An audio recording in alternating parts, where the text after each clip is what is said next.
శ్రీ గురుచరిత్ర బుధవారం పారాయణ ప్రారంభం. అధ్యాయం 44. శ్రీ గణేశాయ నమః. శ్రీ సరస్వత్యే నమః. శ్రీ గురుభ్యో నమః. నామధారకుడు సిద్ధయోగికి నమస్కరించి, స్వామి, శ్రీ గురుని యొక్క లీలల్ని ఇంకా వివరించండి అని అడిగాడు. అప్పుడు సిద్ధయోగి ఇలా చెప్పసాగారు. శ్రీ గురుని సేవకులలో తంతకుడు అనే సాలెవాడు ఉండేవాడు. అతడు నిత్యము ఇంటి పనులు చూసుకొని మఠానికి వచ్చి ముంగిలి ఊడ్చి నీళ్లు చల్లి ముగ్గులు పెట్టేవాడు. ఆ తర్వాత అతడు శ్రీగురునికి దూరం నుండే సాష్టాంగ నమస్కారం చేసుకుని వెళ్తూ ఉండేవాడు. ఒక సంవత్సరం శివరాత్రికని అతని బంధువులందరూ శ్రీశైలం వెళ్తూ అతన్ని కూడా రమ్మన్నారు. అతడు, ఓరి వెర్రి వాళ్ళలారా, శ్రీశైలం ఎక్కడో ఉన్నదనుకుని కాళ్ళీడ్చుకుంటూ ఇంత దూరం పోవడం ఎందుకు? శ్రీ గురుని మఠానికి మించిన శ్రీశైలం వేరే ఎక్కడైనా ఉందా? శ్రీ గురుడు కాకుండా వేరొక మల్లికార్జునుడు ఉన్నాడా ఏమి? నేను ఆయన మఠాన్ని విడిచి వేరెక్కడికి రాను అన్నాడు. అతనిని ఏమీ తెలియని మూర్ఖుడని పరిహసించి వాళ్ళందరూ యాత్రకు వెళ్ళిపోయారు. అతడు వాళ్ళందరినీ సాగనంపి గురుసేవ చేయడానికి మఠానికి చేరుకున్నాడు. స్వామి అతన్ని పలకరించి, నాయనా, మీ వాళ్ళందరూ శ్రీశైలం యాత్రకు పోతుంటే నీవొక్కడివే వెళ్లకుండా ఉండిపోయావేంటి అని అడిగారు. తంతుకుడు చేతులు కట్టుకొని, మహాత్మా, మా వాళ్ళందరూ మూర్ఖత్వం వలన ఆ క్షేత్రంలో ఉన్న ఒక రాయిని చూడ్డానికి వెళ్ళారు, కానీ మీ పాదాలలో లేని క్షేత్రమేముంది అని చెప్పి నమస్కరించి తన నిత్య సేవకు ఉపక్రమించాడు. తరువాత శివరాత్రి వచ్చింది. తంతకుడు ఆనాడు ఉపవాసం ఉండదలచి మధ్యాహ్నం సంగమానికి వెళ్ళి స్నానం చేశాడు. తర్వాత అక్కడ అనుష్ఠానానికి వచ్చి ఉన్న శ్రీగురునికి నమస్కరించి ఒక పక్కగా ఆయన వద్ద కూర్చున్నాడు. కొద్దిసేపటికి స్వామికి అతనిపై దయగలిగి, ఏమిరా, మీ ఇంట్లో అందరూ మల్లికార్జున స్వామి దర్శనానికి శ్రీశైలం వెళ్ళడం వలన ఇంట్లో పాపం నువ్వు ఒక్కడవే ఉన్నావు కాబోలు. నీవు ఇదివరకు ఎప్పుడైనా శ్రీశైలం దర్శించావా లేదా అన్నారు. తంతకుడు అప్పుడు, స్వామి, ఏలిన వారి పాదాలు తప్ప నేనింకేమీ ఎరుగను. తీర్థయాత్రలన్నీ నాకు మీ పాదసేవలోనే ఉన్నాయి అని దృఢమైన విశ్వాసంతో బదులు చెప్పాడు. ఈరోజు అక్కడ బ్రహ్మాండమైన ఉత్సవం జరుగుతుంది. నువ్వు ఎప్పుడూ చూడలేదు కదా, నీవు కూడా వెళ్తే బాగుండేది అన్నారు శ్రీగురుడు. అతడు అప్పుడు, స్వామి, నాకు దాని మీద అంత ప్రీతి లేదు. అయినా మీరు అంతగా చెప్తున్నారు కనుక ఎప్పుడైనా మీరు చూపిస్తే చూడాలని ఉంది అన్నాడు. శ్రీగురుడు అతని మనోనిశ్చయానికి అబ్బురపడి అతనిని ప్రేమగా దగ్గరికి పిలిచి, నీవే మా నిజమైన భక్తుడివి కనుక నీకు ఇప్పుడే శ్రీశైల దర్శనం లభిస్తుంది. నీవు ఈ మా పాదుకలు గట్టిగా పట్టుకుని కళ్ళు మూసుకో అని ఆదేశించారు. అతడప్పుడు చిత్తం అని అలానే చేశాడు. అప్పుడు శ్రీగురుడు అతనిని క్షణకాలంలో శ్రీశైలంలోని పాతాళగంగ ఒడ్డుకు చేర్చి అతనిని కళ్ళు తెరవమని చెప్పారు. అతడికి ఆ క్షణకాలం నిద్ర తూగినట్లయింది. అతడు కళ్ళు తెరిచి చూసేసరికి మొదట భయపడ్డాడు. శ్రీగురుడు అప్పుడు నవ్వుతూ, భయపడతావెందుకు? ఇది శ్రీశైలం. నీవు వెంటనే క్షౌరము, స్నానము మొదలైనవి పూర్తి చేసుకుని శ్రీ మల్లికార్జున స్వామిని దర్శించుకునిరా పో అని హెచ్చరించారు. తంతకుడు శ్రీగురునకు నమస్కరించి ఆయన చెప్పినవన్నీ పూర్తి చేసుకుని మల్లికార్జునుడి దర్శనానికి వెళ్తూ ఉండగా దారిలో ఒక చోట అతని బంధువులు ఎదురయ్యారు. వాళ్ళు అతనిని చూసి ఆశ్చర్యపడి, ఏమయ్యా, నీకు ఆ స్వామి సేవ తప్ప మరే యాత్రలో అక్కర్లేది అన్నాడు కదా నువ్వు, మరి మా వెనుకనే ఈ క్షేత్రానికి వచ్చావేంటి అని ఎగతాళి చేశారు. అప్పుడు వారితో తంతుకుడు, నేను నిజం చెప్తున్నాను, ఇంతకు కొద్ది ముందే సంగమంలో స్నానం చేశాను, కానీ శ్రీగురుడు ఇంతలో నన్ను ఇక్కడికి తీసుకుని వచ్చారు, అంతేకాని నాకేం తెలియదు అన్నాడు. కానీ అతని మాటలు ఎవ్వరూ నమ్మలేదు. వీడు మనకి కనిపించకుండా మన వెనకే వచ్చి ఉండాలి అని అనుకున్నారు. తంతకుడు అదేం పట్టించుకోకుండా గంధము, పువ్వులు, అక్షింతలు, బిల్వపత్రాలు తీసుకుని లింగార్చనకు వెళ్ళాడు.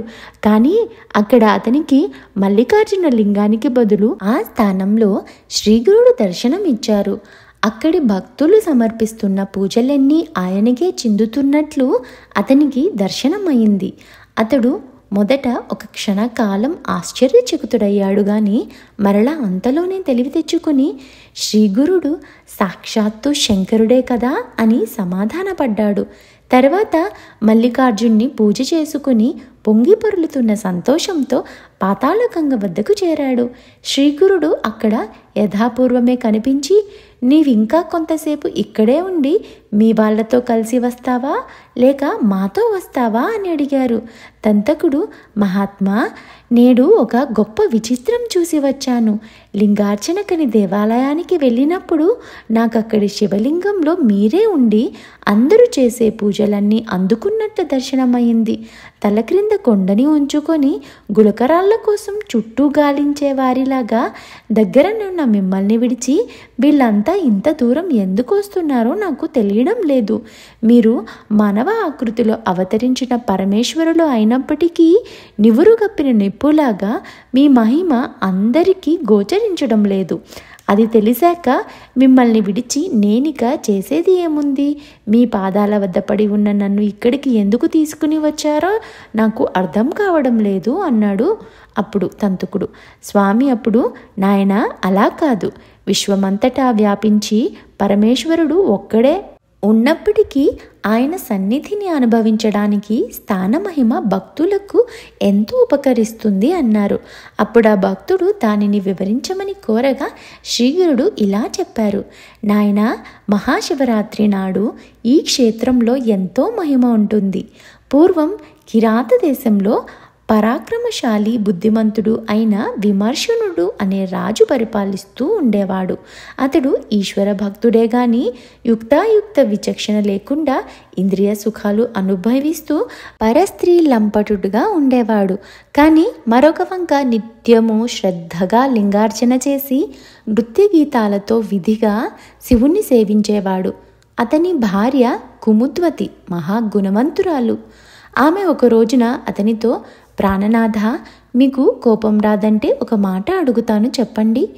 ఆహార విహారాదులలో ఎలాంటి నియమము పాటించని మీకు ఇంత నిశ్చలమైన ఈశ్వర భక్తి ఎలా సాధ్యమైంది అని అడిగింది. అప్పుడు రాజు నవ్వి ఇలా చెప్పాడు. ప్రేయసి, నా పూర్వజన్మ వృత్తాంతం చెప్తే కానీ నీకీ సందేహం తీరదు. వెనుకటి జన్మలో నేనొక గొల్లవాని వాకిట్లో కుక్కగా జీవించాను. అప్పుడొక మాఘమాసంలో మహాశివరాత్రి నాడు ఊళ్ళోని జనమంతా దైవదర్శనానికి అక్కడ ఉన్న శివాలయానికి వెళ్ళారు. ఆనాడు అందరూ ఉపవసించాలి గనక నా యజమాని కూడా అన్నం వండుకోలేదు, నాకు కూడా పెట్టలేదు. అందువలన అందరితో పాటు నేను కూడా ఉపవాసం ఉండాల్సి వచ్చింది.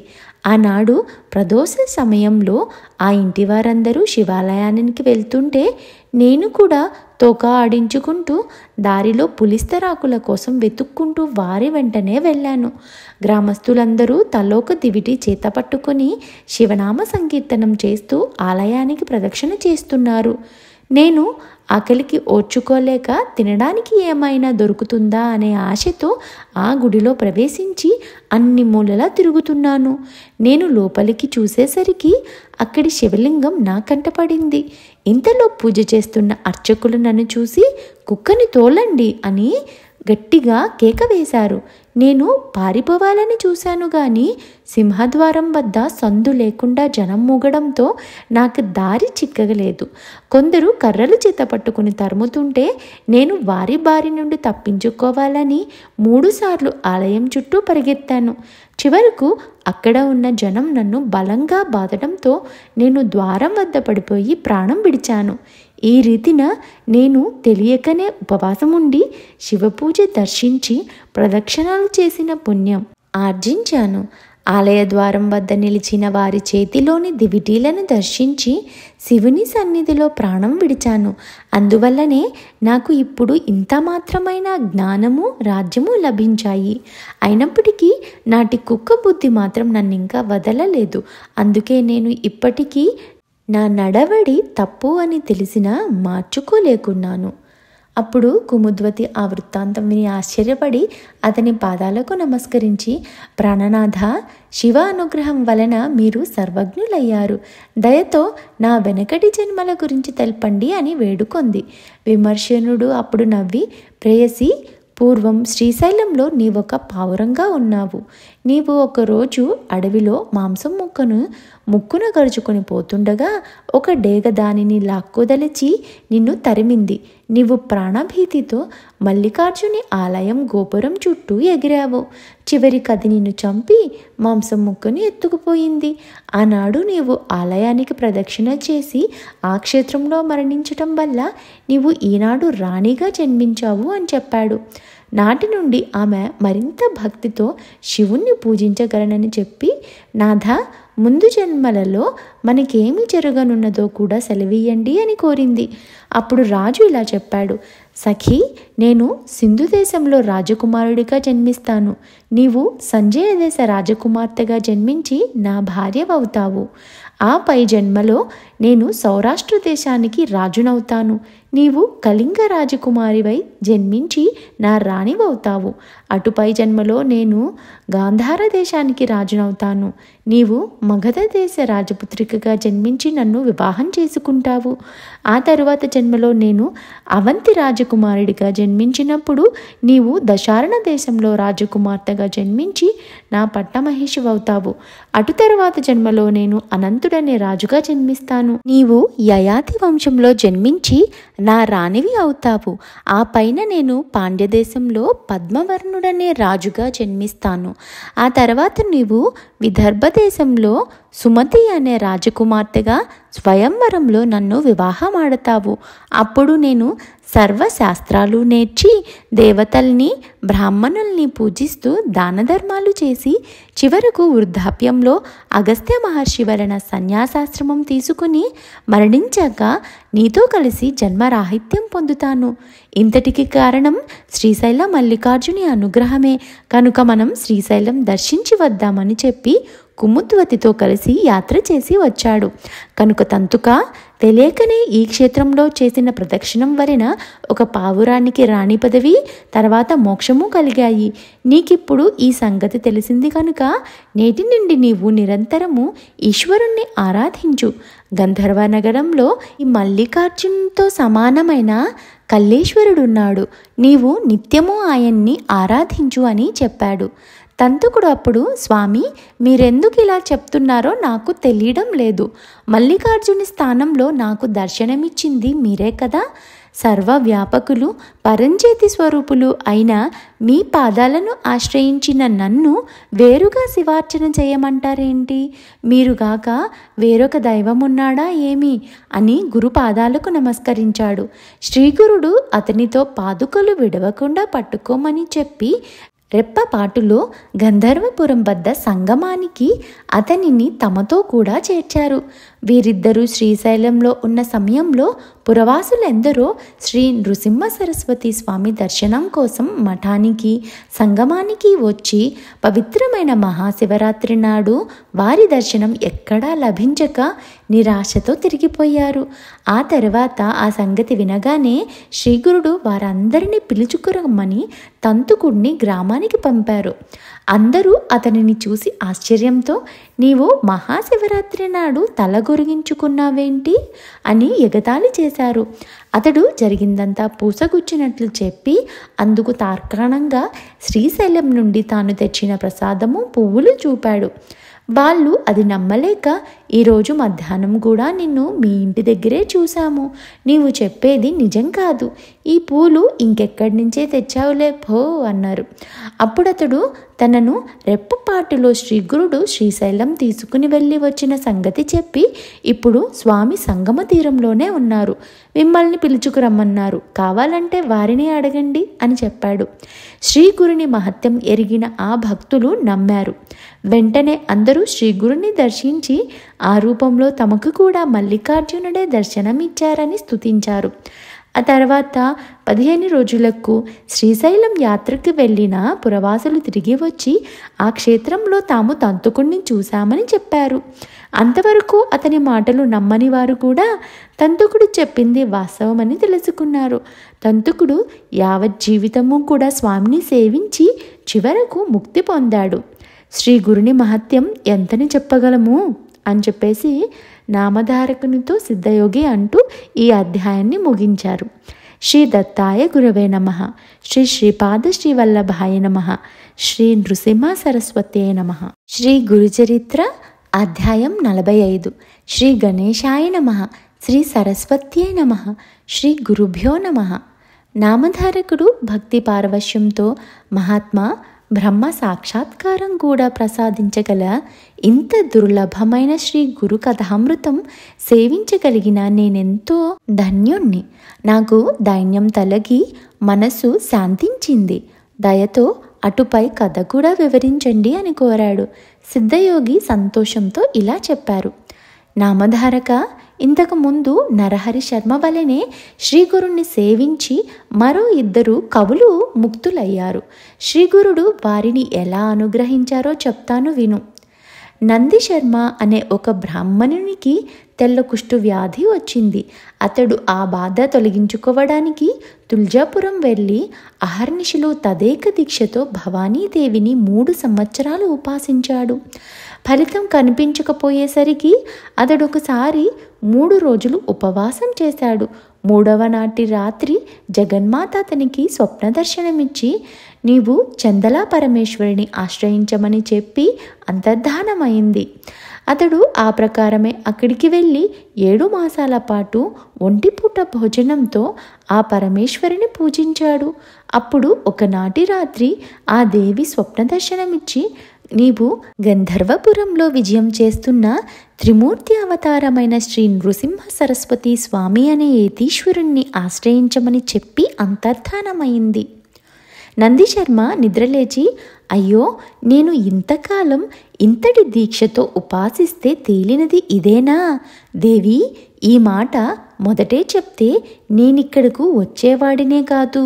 3 సంవత్సరాలు తుల్జా భవానీని 7 నెలలు నిన్ను సేవిస్తే నీవు చివరకు నన్నొక మానవ మాతృణ్ణి ఆశ్రయించమంటావే? నీ దేవత్వం ఏమైంది? అలా చెప్పడానికి పరాశక్తివైన నీకు సిగ్గువేయడం లేదా? 7 నెలలు తపస్సు చేసి నేను తెలుసుకున్నది నీకు శక్తి లేదనేనా? నీ వల్ల కాదని మొదటనే చెప్తే నాకింత కష్టమైనా తప్పేది కదా అని వాపోయాడు. చివరకు ఈ కఠిన తపస్సు వలన బలహీనుడనైన నేను ఇంకెక్కడికి పోగలను? నేను ఎక్కడకు వెళ్ళను. ఇక్కడే మరికొంతకాలం పురస్చరణ చేస్తాను. దేవి, నీవు నా రోగం పోగొట్టకుండే నీ పాదాల వద్దనే ప్రాణత్యాగం చేస్తాను అని దేవికి చెప్పుకొని ఈసారి ప్రాయోపవేశం చేయసాగాడు.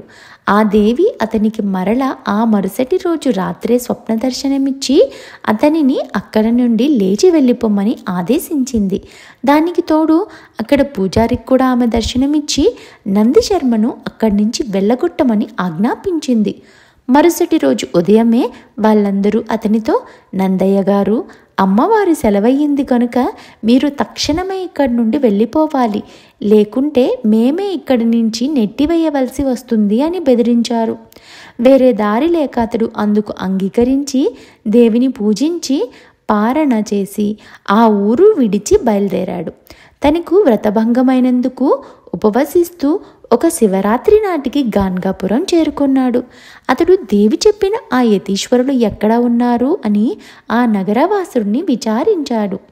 వారు శ్రీగురుడు శివరాత్రికి నిన్నటి దినమంతా ఉపవసించి స్నానానికని సంగమానికి వెళ్ళారు, కొద్దిసేపట్లో తిరిగి వస్తారు అని చెప్తున్నారు.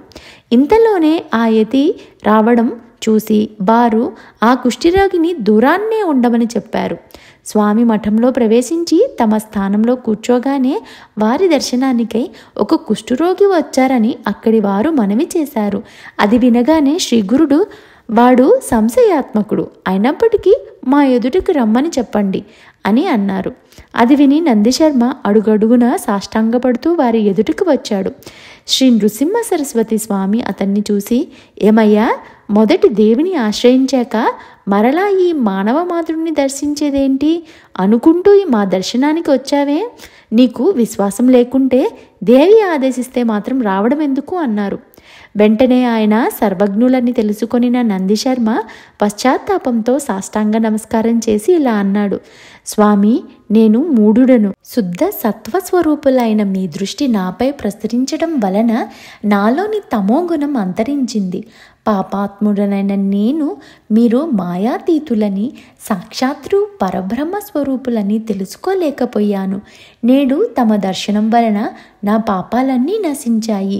మీరు భూమిని ఉద్ధరించడానికి దిగివచ్చిన గంగవలే నా వంటి వారిని రక్షించడానికి మానవ రూపంలో అవతరించారు. మీ పాదసేవ దొరికాక నా అభీష్టం ఎందుకు నెరవేరదు? జారత్వ దోషం వలన పాషాణమైన అహల్య శ్రీరాముని పాదస్పర్శ వలన ఉద్ధరణ పొందలేదా? నేను ఎన్నో పాపాలు చేసిన వాడినైనా మీ పాదస్పర్శ వలన పవిత్రుడినవుతాను. స్వామి, నా స్థితి కొంచెం విన్నవించుకుంటాను అన్నాడు. నాకు వివాహమైనప్పటి నుండి ఆపాదమస్తకం కుష్ఠవ్యాధి వచ్చింది. అందువలన నా భార్య నన్ను విడిచి పుట్టింటికి వెళ్ళింది. నా తల్లిదండ్రులు కూడా నన్ను వెళ్ళగొట్టారు. నేను దిక్కులేని వాడినై ఆ జగదాంబను ఆశ్రయించి ఉపవసించినా నా పాపం నశించలేదు. అప్పుడు ఆ తల్లి చెప్పినట్టు చందలేశ్వరిని ఆశ్రయిస్తే నా రోగం తగ్గుతుందని గంపెడాశతో అక్కడికి వెళ్ళి కఠోరమైన పురస్చరణ చేశాను. ఆ తల్లి కూడా నన్ను చిదరించుకుని వెళ్ళగొట్టిందే కానీ అనుగ్రహించనే లేదు. నా ముఖం చూసేవారెవ్వరూ లేరు. నేను ఇలా బతకడం కంటే మరణించడమే మేలు. చివరి ఆశగా మిమ్మల్ని శరణు పొందడానికి వచ్చాను. దయచేసి ఈ నా వ్యాధికి నివారణం ఉన్నదో లేదో వెంటనే చెప్పండి. ఈ దుస్థితిలో నేను ఇంకా బ్రతకలేను. నివారణోపాయం లేకుంటే మీ పాదాల వద్దనే నా ప్రాణాలు విడవాలనే వచ్చాను. మీరే నాకు దిక్కు, ఆ పైన మీ దయ అని దీనాతి దీనంగా నందిశర్మ వేడుకున్నాడు. శ్రీగురునికి అప్పుడు అతని పట్ల కృప చెంది సోమనాథుడనే ప్రియ శిష్యుణ్ణి పిలిచి, నాయన, నీవితన్ని సంగమానికి తీసుకుని పోయి సంకల్పం చెప్పించి అక్కడ షట్కూల తీర్థంలో స్నానం చేయించు. తర్వాత అక్కడి ఉన్న అశ్వత్థ వృక్షానికి సేవ చేయించు. అప్పుడు ఇతడు కట్టుకున్న బట్టలు తగులపెట్టించి కొత్త వస్త్రాలు కట్టించి ఇక్కడికి తీసుకునిరా అని ఆదేశించారు. ఆ ప్రకారమే నందిశర్మ స్నానానికి వెళ్ళి ఒక్కసారి ఆ నదిలో మునిగి పైకి లేవగానే అతని శరీరంలో ఆ రోగం ఎక్కడా లేకుండా పోయింది. తర్వాత అక్కడి అశ్వత్థ వృక్షానికి ప్రదక్షిణం చేయగానే అతని శరీరం బంగారు ఛాయతో వెలిగిపోయింది. తర్వాత అతడు కొత్త వస్త్రాలు ధరించాక అతని పాత వస్త్రాలు మూట కట్టించి ఒక చోట తగలబెట్టించారు. అప్పుడు ఆ తగలబెట్టిన ప్రదేశం అంతా చౌడుబారిపోయింది. అప్పుడు వారిద్దరూ మఠానికి తిరిగి వచ్చారు. ఒక గడియ కిందట దేహమంతటా కుష్ఠరోగమున్న అతడు ఇంతలోనే శుద్ధుడై సోమనాథునితో కూడా శ్రీగురుని పాదాలకు మొక్కాలని వేగంగా వస్తున్న నందిశర్మను చూసి అక్కడి జనమంతా ఆశ్చర్యచకితులయ్యారు. శ్రీగురుడు అతనిని చూసి, ఏ నందిశర్మ, నీ కోరిక నెరవేరిందా? జాగ్రత్తగా నీ ఒళ్ళంతా చూసుకుని చెప్పు అన్నారు. అతడు చూసుకుని తన పిక్క మీద ఒక చోట కొద్ది మాత్రం కుష్టి మిగిలి ఉండడం చూసి బాధపడి, అయ్యో, మీ కృప వలన కూడా ఈ వ్యాధి పూర్తిగా నశించలేదే, నన్ను దయచూడండి అని వేడుకున్నాడు. శ్రీగురుడు అప్పుడు, నాయనా, నీవు దేవతల వల్ల కానిది ఒక మానవ మాతృని వల్ల ఎలా సాధ్యమవుతుంది అని సంశయించినంత మేరకే ఈ వ్యాధి మిగిలింది. ఇప్పుడు నీ సందేహం తీరిందో లేదో చెప్పి స్తోత్రం చేయి, ఆ కాస్త తొలగిపోతుందన్నారు. నందిశర్మ నమస్కరించి, స్వామి, మీ పట్ల నాకు గల సంశయం పూర్తిగా తొలగిపోయింది. కానీ నేను చదువుకోలేదు.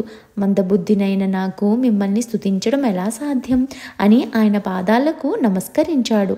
అప్పుడు ఆయన, నాయనా, ఏనుగు నోటి నుండి బయటకు పెరిగిన దంతంలాగా మా నోటి నుండి వచ్చిన వాక్యం వెనుకకు మరలదు. మేము చెప్పిందే చెయ్యాలి అని కొంచెం భస్మం తీసుకుని అతనిని నోరు తెరవమని చెప్పి అతని నాలుక చివర ఉంచారు. అతడు వెంటనే జ్ఞానవంతుడై లేచి నిల్చుని చేతులు కట్టుకొని స్వామిని భక్తి పారవశ్యంతో ఇలా స్తుతించాడు. ఓ పరమేశ్వర, శ్రీగురు, నీవే ఆ పరబ్రహ్మ స్వరూపము. నీవే సర్వకర్తవి, సర్వభర్తవి, అవ్యయుడివి, ఆత్మస్వరూపివి. నీవే ప్రకృతి యొక్క త్రిగుణాల నుండి భూతాలను పుట్టించి మాయావశమైన ఇంతగా విస్తరించిన ఈ చరాచర జగత్తుని సృష్టించావు. ఈ ప్రపంచమంతటిలో మానవుడొక్కడే జ్ఞానానికి పాత్రుడు. అలాంటి మానవుడు కూడా దాటనలవి గాని నీ మాయ చేత భ్రాంతి చెంది సంకల్పవంతుడై పాపపుణ్యాల వలన ఈ సంసారంలో భ్రమిస్తున్నాడు. వీడు ఎన్ని కల్పాలకైనా ఈ మాయ నుండి బయటపడలేడు. ఒకప్పుడు సత్కర్మల వలన ఊర్ధ్వలోకాలకు పోయినా ఆ పుణ్యం వ్యయమవ్వగానే కిందకి వచ్చి చంద్రమండలంలో పడతాడు. తర్వాత వర్షంతో పాటు భూమికి చేరి అన్నమవుతాడు. అప్పుడు జీవుల చేత భక్షించబడి రేతస్వరూపుడై తల్లి గర్భంలో పడతాడు. క్రమంగా నెలలు గడిచిన కొద్దీ ఎన్నో మార్పులు చెందుతూ తల్లి సేవించే కారము, వేడి మొదలైన పదార్థాల వలన ఎన్నో బాధలు పడతాడు. అయినా జ్ఞానం లోపించటం వలన పరమాత్మ అయిన మిమ్మల్ని స్మరించనే లేడు. ఆ గర్భచర నుండి తప్పించుకొని బయటపడ్డాక కూడా తన బాధలు, భయాలు ఎవ్వరికీ చెప్పుకోలేక ఎన్నో బాధలు పడతాడు. కానీ మీ గురించిన జ్ఞానమే ఉండదు. బాల్యమంతా ఆటలతో గడిచిపోతుంది. యవ్వనంలో మదించి ఎన్నో పాపాలు చేస్తాడు. అప్పుడు కామవశుడై కాలమంతా గడిపేస్తాడు. వృద్ధాప్యంలో బలం క్షీణించటం వలన వ్యాధులు, సాంసారికమైన చింతలు అతనిని తలమునకలు చేస్తాయి. వాటి వలన అంతిమ క్షణంలో కూడా మిమ్మల్ని హృదయపూర్వకంగా స్మరించనైనా లేడు. నేను కూడా ఇలానే మాయలో పడి ఎంతో కాలం మిమ్మల్ని స్మరించలేకపోయాను. ఇటువంటి ఘోరమైన సంసారంలో చిక్కిన నాకు ఇప్పుడు మీ దర్శనం లభించింది. మీరు నరరూపం ధరించి ఈ విశ్వాన్ని తరింపచేయడానికి అవతరించిన విశ్వపాలకులు. అజ్ఞానాంధులైన పామరులు మిమ్మల్ని గుర్తించనైనా లేరు. స్వామి, నన్ను ఈ సంసార సాగరం నుండి తరింపచేయి అని ప్రార్థించాడు. అప్పుడతడు ఆ పారవస్యంలోనే ప్రజల వైపు తిరిగి, ఓ జనులారా, ఇక్కడ మన మధ్యనున్న శ్రీగురుడు సాక్షాత్తు పరమేశ్వరుడే కాని మానవమాత్రుడు కాడు. వీరి దర్శనం వలన నా పాపాలన్నీ దావానలం వలన ఎండుటాకులు భస్మమైనట్లు నశించిపోయాయి. వీరి పాదస్పర్శ వలన బ్రహ్మచే వ్రాయబడిన నొసటి రాత కూడా మారిపోగలదు. పెన్నిధి వలె నేడు మనకి ఈయన లభించారు. అయినా మనం ఈయన్ని గుర్తించలేకున్నాము. ఆత్మశ్రేయస్సు కోరుకున్న వారందరూ ఈయన్ని భజించి ధన్యులు కండి. ఈయన మహత్యాన్ని నేనెంతని వర్ణించను? వాక్కుకు మనస్సుకు అతీతమైన ఈయన మహిమను వర్ణించబోయి వేదమే మూగబోయింది అని ఇక నోట మాట రాక ఆనందాభాష్పాలు కారుస్తూ నిల్చుండి ఉండిపోయాడు. అతడు చేసిన స్తోత్రానికి సంతోషించిన శ్రీగురుడు అక్కడి వారితో, ఈ బ్రాహ్మణునికి కవీశ్వరుడు అని బిరుదునిస్తున్నాము. నేటి నుండి అందరూ ఇతనిని కవీశ్వరుడనే పిలవండి అని చెప్పారు. ఇంతలో తన పారవశ్యం నుండి తెప్పరిల్లిన నందిశర్మ తన శరీరం పరిశీలించుకున్నాడు. అంతకుముందు మిగిలిన కొద్దిపాటి కుష్టు కూడా మటు మాయమవడం గమనించి సంతోషంతో స్వామికి నమస్కరించాడు. నాటి నుండి నందిశర్మ శ్రీగురుణ్ణి సేవిస్తూ ఆయన మహత్యాన్ని కీర్తిస్తూ స్వామి సన్నిధిలోనే ఉండిపోయాడు.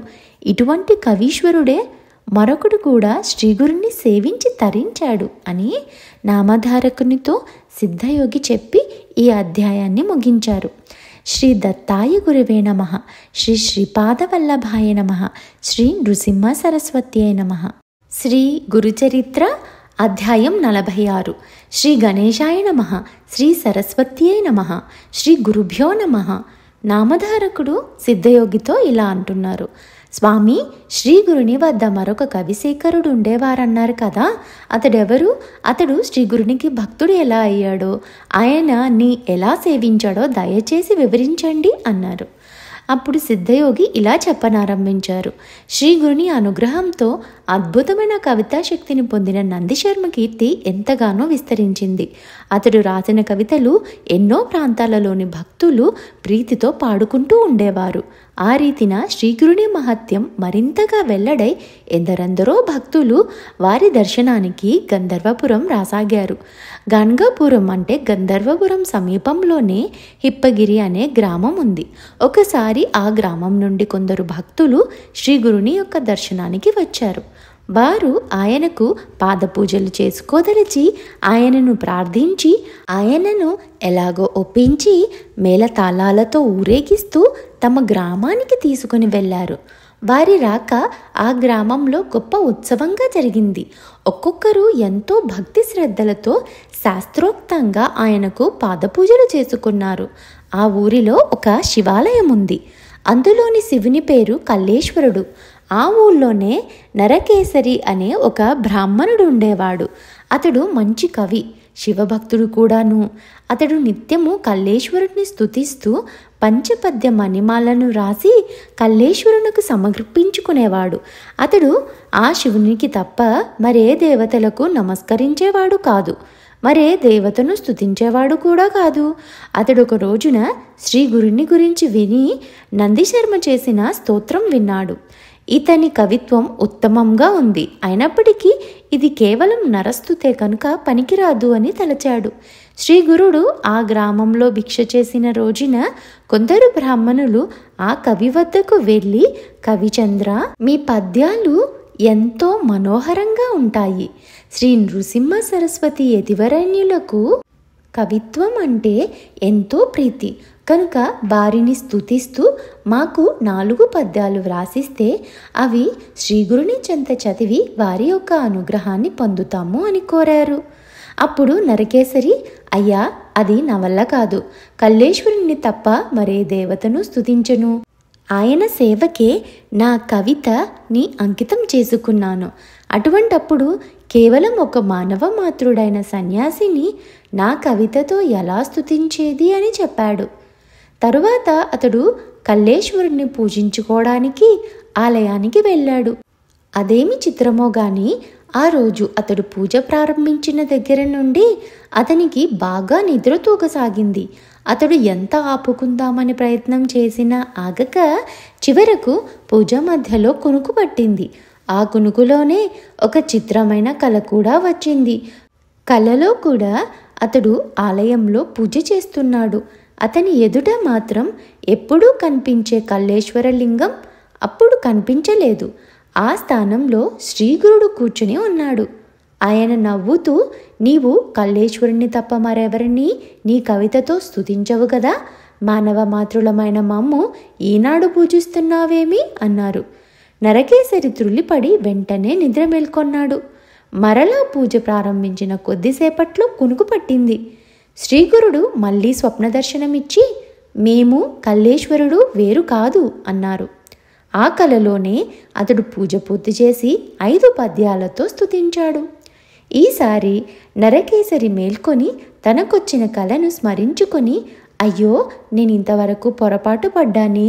ఈ నరసింహ సరస్వతి యతివరేణ్యులు సాక్షాత్తు పరమేశ్వరుడే కాని ఇంతవరకు నేను తలచినట్లు మానవ మాతృలు కాదు. కేవలం భక్తుల్ని ఉద్ధరించడానికే భగవంతుడు ఇలా అవతరించాడు.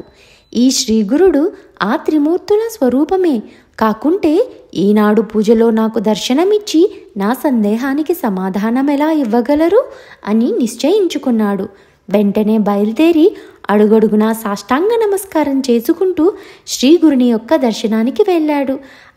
ఆయన యొక్క సన్నిధి చేరగానే అతడు నమస్కరించి చేతులు కట్టుకొని స్వామిని తన కవితతో ఇలా స్తుతించాడు. అనంత సచ్చిదానంద స్వరూపులైన మీరు సాక్షాత్తు ఆ కల్లేశ్వరుడే. అది తెలియక నేనింతవరకు మిమ్మల్ని స్తుతించనైనా లేదు. చిరకారం కఠోర తపస్సులు చేసిన యోగులకి కూడా మీ సాక్షాత్కారం లభించదు. కల్లేశ్వరుని కృప వలన నాకీనాడు మీరు దర్శనమిచ్చారు. ఈ దుఃఖసాగరంలో మునిగి దారి తన్ను కనిపించక బాధపడుతున్న భక్తులను రక్షించడానికే మీరిలా అవతరించారు. ఇక ఈ లోకంలో మీ పాదాలను ఆశ్రయించక ఇతర మార్గాల కోసం వెతుకులాడడం వ్యర్థమే అని స్తుతించాడు. స్వామి అందుకు నవ్వి, ఏమయ్యా, ఇంతవరకు మేం కేవలం మానవ మాతృలమేనని మమ్మల్ని ప్రజలు ఇలా పూజించడం తగడని ఆక్షేపిస్తూనే ఇంతలోనే నీ మనసు ఎలా మారింది? అని అడిగారు. నరకేసరి అందుకు నమస్కరించి, స్వామి, నేను అజ్ఞానమనే చీకటిలో పడి ఉన్నప్పటికీ మీరు నా పాలిట జ్యోతి స్వరూపులై నాకు కనువిప్పు కలిగించారు. ఇంతకాలం నేను శ్రీ కల్లేశ్వరునికి చేసిన పూజలు ఫలించాయి. ఈనాడు నాకు మీ పాదసేవ లభించింది అని తనకు కలిగిన దివ్య అనుభవాన్ని ఆయనకు వివరించుకున్నాడు. ఆయనను పూజించి స్తుతించి తనను శిష్యునిగా స్వీకరించి అనుగ్రహించమని వేడుకున్నాడు. నీ అభీష్టాలన్నీ నెరవేరుగాక అని శ్రీగురుడు ఆశీర్వదించాడు. నరకేశ్వరి ఎల్లప్పుడూ వారి చెంతనే ఉండదలచాననుకుని కోరాడు. శ్రీగురుడు అప్పుడు, ఈ కల్లేశ్వరుడు పరమశ్రేష్ఠుడు, ఆయనంటే మాకెంతో ప్రీతి కనుక మేమెప్పుడు ఆ రూపంలో హిప్పగిరిలో ఉంటాము. కాబట్టి నీవు ఎప్పటివలే నీవు అక్కడనే ఆ రూపంలో ఉన్న మమ్మల్ని పూజిస్తూ ఉండు అని ఆదేశించారు. కానీ అతడు త్రిమూర్తి స్వరూపుడుగా అవతరించిన శ్రీగురుని రూపాన్నే సేవించుకోవాలని ఉన్నదని మరీ మరీ ప్రార్థించిన మీదట స్వామి అందుకు అంగీకరించారు. అప్పటి నుండి నరకేసరి నిత్యము తాను ఆలయంలో కల్లేశ్వరుణ్ణి పూజించినట్లే శ్రీ గురుని కూడా పూజిస్తూ ఆయనను పంచరత్నాలతో స్తుతిస్తూ ఉండేవాడు. నామధారక, శ్రీ గురుని అనుగ్రహం వలన ఇలా మారిన వారెందరో కదా అని వివరించి ఈ అధ్యాయాన్ని ముగించారు. శ్రీ దత్తాయ గురవే నమః. శ్రీ శ్రీపాద శ్రీవల్లభాయ నమః. శ్రీ నృసింహ సరస్వతీయ నమః. శ్రీ గురుచరిత్ర అధ్యాయం 47. శ్రీ గణేశాయ నమః. శ్రీ సరస్వత్యై నమః. శ్రీ గురుభ్యో నమః. నామధారకుడు కోరిన ప్రకారం అటుపైన కథ సిద్ధయోగి ఇంకా ఇలా వివరించి చెప్పసాగారు. నీవెంతో అదృష్టవంతుడివి కనుకనే ఈ కథల పట్ల ఇంత శ్రద్ధాశక్తులు కలుగుతున్నాయి నామధారక. ఈ కథ వినటం వలన పతితులు కూడా పావనులవుతారు. ఒకప్పుడు దీపావళి పండుగకు ముందు 7 సన్నిహిత భక్తులు స్వామిని దీపావళికి ముందు వచ్చే ధనత్రయోదశి పర్వదినాన తమ తమ ఇండ్లకు భిక్షకు ఆహ్వానించాలని గాన్గాపురం వచ్చారు. ఆ 7 ఆ చుట్టుపక్కలున్న 7 గ్రామాలకు పెద్దలు. వారి ప్రార్థన విని స్వామి, ఒకే సమయంలో మీరందరూ ఆహ్వానిస్తే మేము అదే రోజు అందరి ఇళ్లకు రావడం ఎలా సాధ్యం? అలా అని మీరు ఎవరి కోరికను మేము కాదనలేము. కనుక మీలో మీరు సంప్రదించుకొని ఒక నిశ్చయానికి వచ్చి ఎవరింటికి రమ్మంటే అక్కడికి రాగలము అన్నారు. అప్పుడు ఆ 7 స్వామి, తమ ఇంటికి రావాలంటే తమ ఇంటికి రావాలని వాదించుకోసాగారు. వారు ఎంతకు ఒక నిశ్చయానికి రాలేకపోయేసరికి స్వామి నవ్వుతూ, మీరు వాదించుకోవడం ఎందుకు? మీ అందరికీ మాపై విశ్వాసం ఉన్నది కనుక ఆ విషయం మా ఇష్టానికే విడిచిపెట్టండి. ఆ రోజు మాకు తోచిన చోటికి మేమే వస్తాము అని అన్నారు. అప్పుడు ఆ భక్తులు నమస్కరించి, స్వామి, మా శక్తి సామర్థ్యాలు స్థితిగతులు ఎంచక మా అందరినీ సమానంగా మన్నించండి అని అన్నారు. కానీ స్వామి వారిలో ఎవరింటికి రాకపోతే వారు నదిలో దూకి ప్రాణాలు విడుస్తామని శపథం చేశారు. వారిలో పేదవారు, అయ్యా, మేము పేదవాళ్ళమని మమ్ము ఉపేక్షించొద్దు. అలనాడు శ్రీకృష్ణుణ్ణి రారాజైన దుర్యోధనుడు ఆహ్వానించిన అతని పదవిని ఎంచక తమనే నమ్ముకున్న నిరుపేద అయిన విదురుని ఇంటికే ఆ భగవంతుడు అతిథిగా వెళ్ళాడు కదా. అలానే మీరు కూడా మా ప్రార్థనను త్రోసిపుచ్చవద్దు అని ఎవరికి వారే వేడుకున్నారు. అప్పుడు స్వామి, మీరు మీ ఇళ్ళకి వెళ్ళండి, ఆనాడు మాకై మేమే రాగలం, సందేహించవద్దు అని వాగ్దానం చేశారు. ఆయన ఎవరి ఆహ్వానాన్ని మన్నిస్తారోనన్న సందేహంతో ఆ 7 అలాగే నిలబడిపోయారు. అప్పుడు ఆయన ఒక్కరొక్కరినే పక్కకు పిలిచి, మేము మీ గ్రామానికే వస్తాము, కానీ ఈ మాట ఇంకెవరికీ చెప్పవద్దు అని రహస్యంగా చెప్పారు. అప్పుడు వాళ్ళు ఎవరికి వారే స్వామి తమ ఇంటికే రాగలరని తలచి ఇతరులకు ఏమీ చెప్పకుండా స్వామి వద్ద సెలవు తీసుకుని వెళ్ళిపోయారు. కానీ స్వామి ఆ పండుగ నాడు ఏదో ఒక ఊరు వెళ్తారని అక్కడి వారందరికీ తెలిసిపోయింది. గంధర్వపురవాసులు వెంటనే వారి వద్దకు వచ్చి ఆ పర్వదినాన తమను విడిచి ఎక్కడికి వెళ్ళవద్దని బ్రతిమలాడుకున్నారు. వారితో స్వామి, మేమానాడు ఇక్కడనే ఉంటాము, ఎక్కడికి వెళ్ళము అని మాట ఇచ్చి అందరినీ ఊరడించారు. చివరికి ధనత్రయోదశి రానే వచ్చింది. ఆ రోజుకి ఆ 7 గ్రామాల పెద్దలు శ్రీగురుడు తప్పక తమ ఇంటికే రాగలరని తరచి ఎవరికి వారు ఎంతో వైభవంగా ఏర్పాట్లు చేసుకున్నారు. ఆయా గ్రామస్తులు కూడా స్వామికి ఘన స్వాగతం పూజలకు సిద్ధమయ్యారు. కానీ గంధర్వపురంలోని శ్రీగురుడు ఆ గ్రామం విడిచి ఎక్కడకు వెళ్ళక మఠంలోనే ఉండిపోయారు. ఆనాటి సాయంత్రం మంగళ స్నానం చేసే సమయంలో శ్రీగురుడు 7 రూపాలలో ఆ 7 గ్రామాలకు వెళ్ళారు. అయినప్పటికీ 8వ రూపంతో గంధర్వపురంలోని తమ మఠంలోనే ఉండి అక్కడ వారి పూజల్ని అందుకున్నారు. కొద్ది రోజులు ఆయన ఒక గ్రామానికి వెళ్ళిన సంగతి మరొక గ్రామానికి పొక్కకుండా ఉండిపోయింది.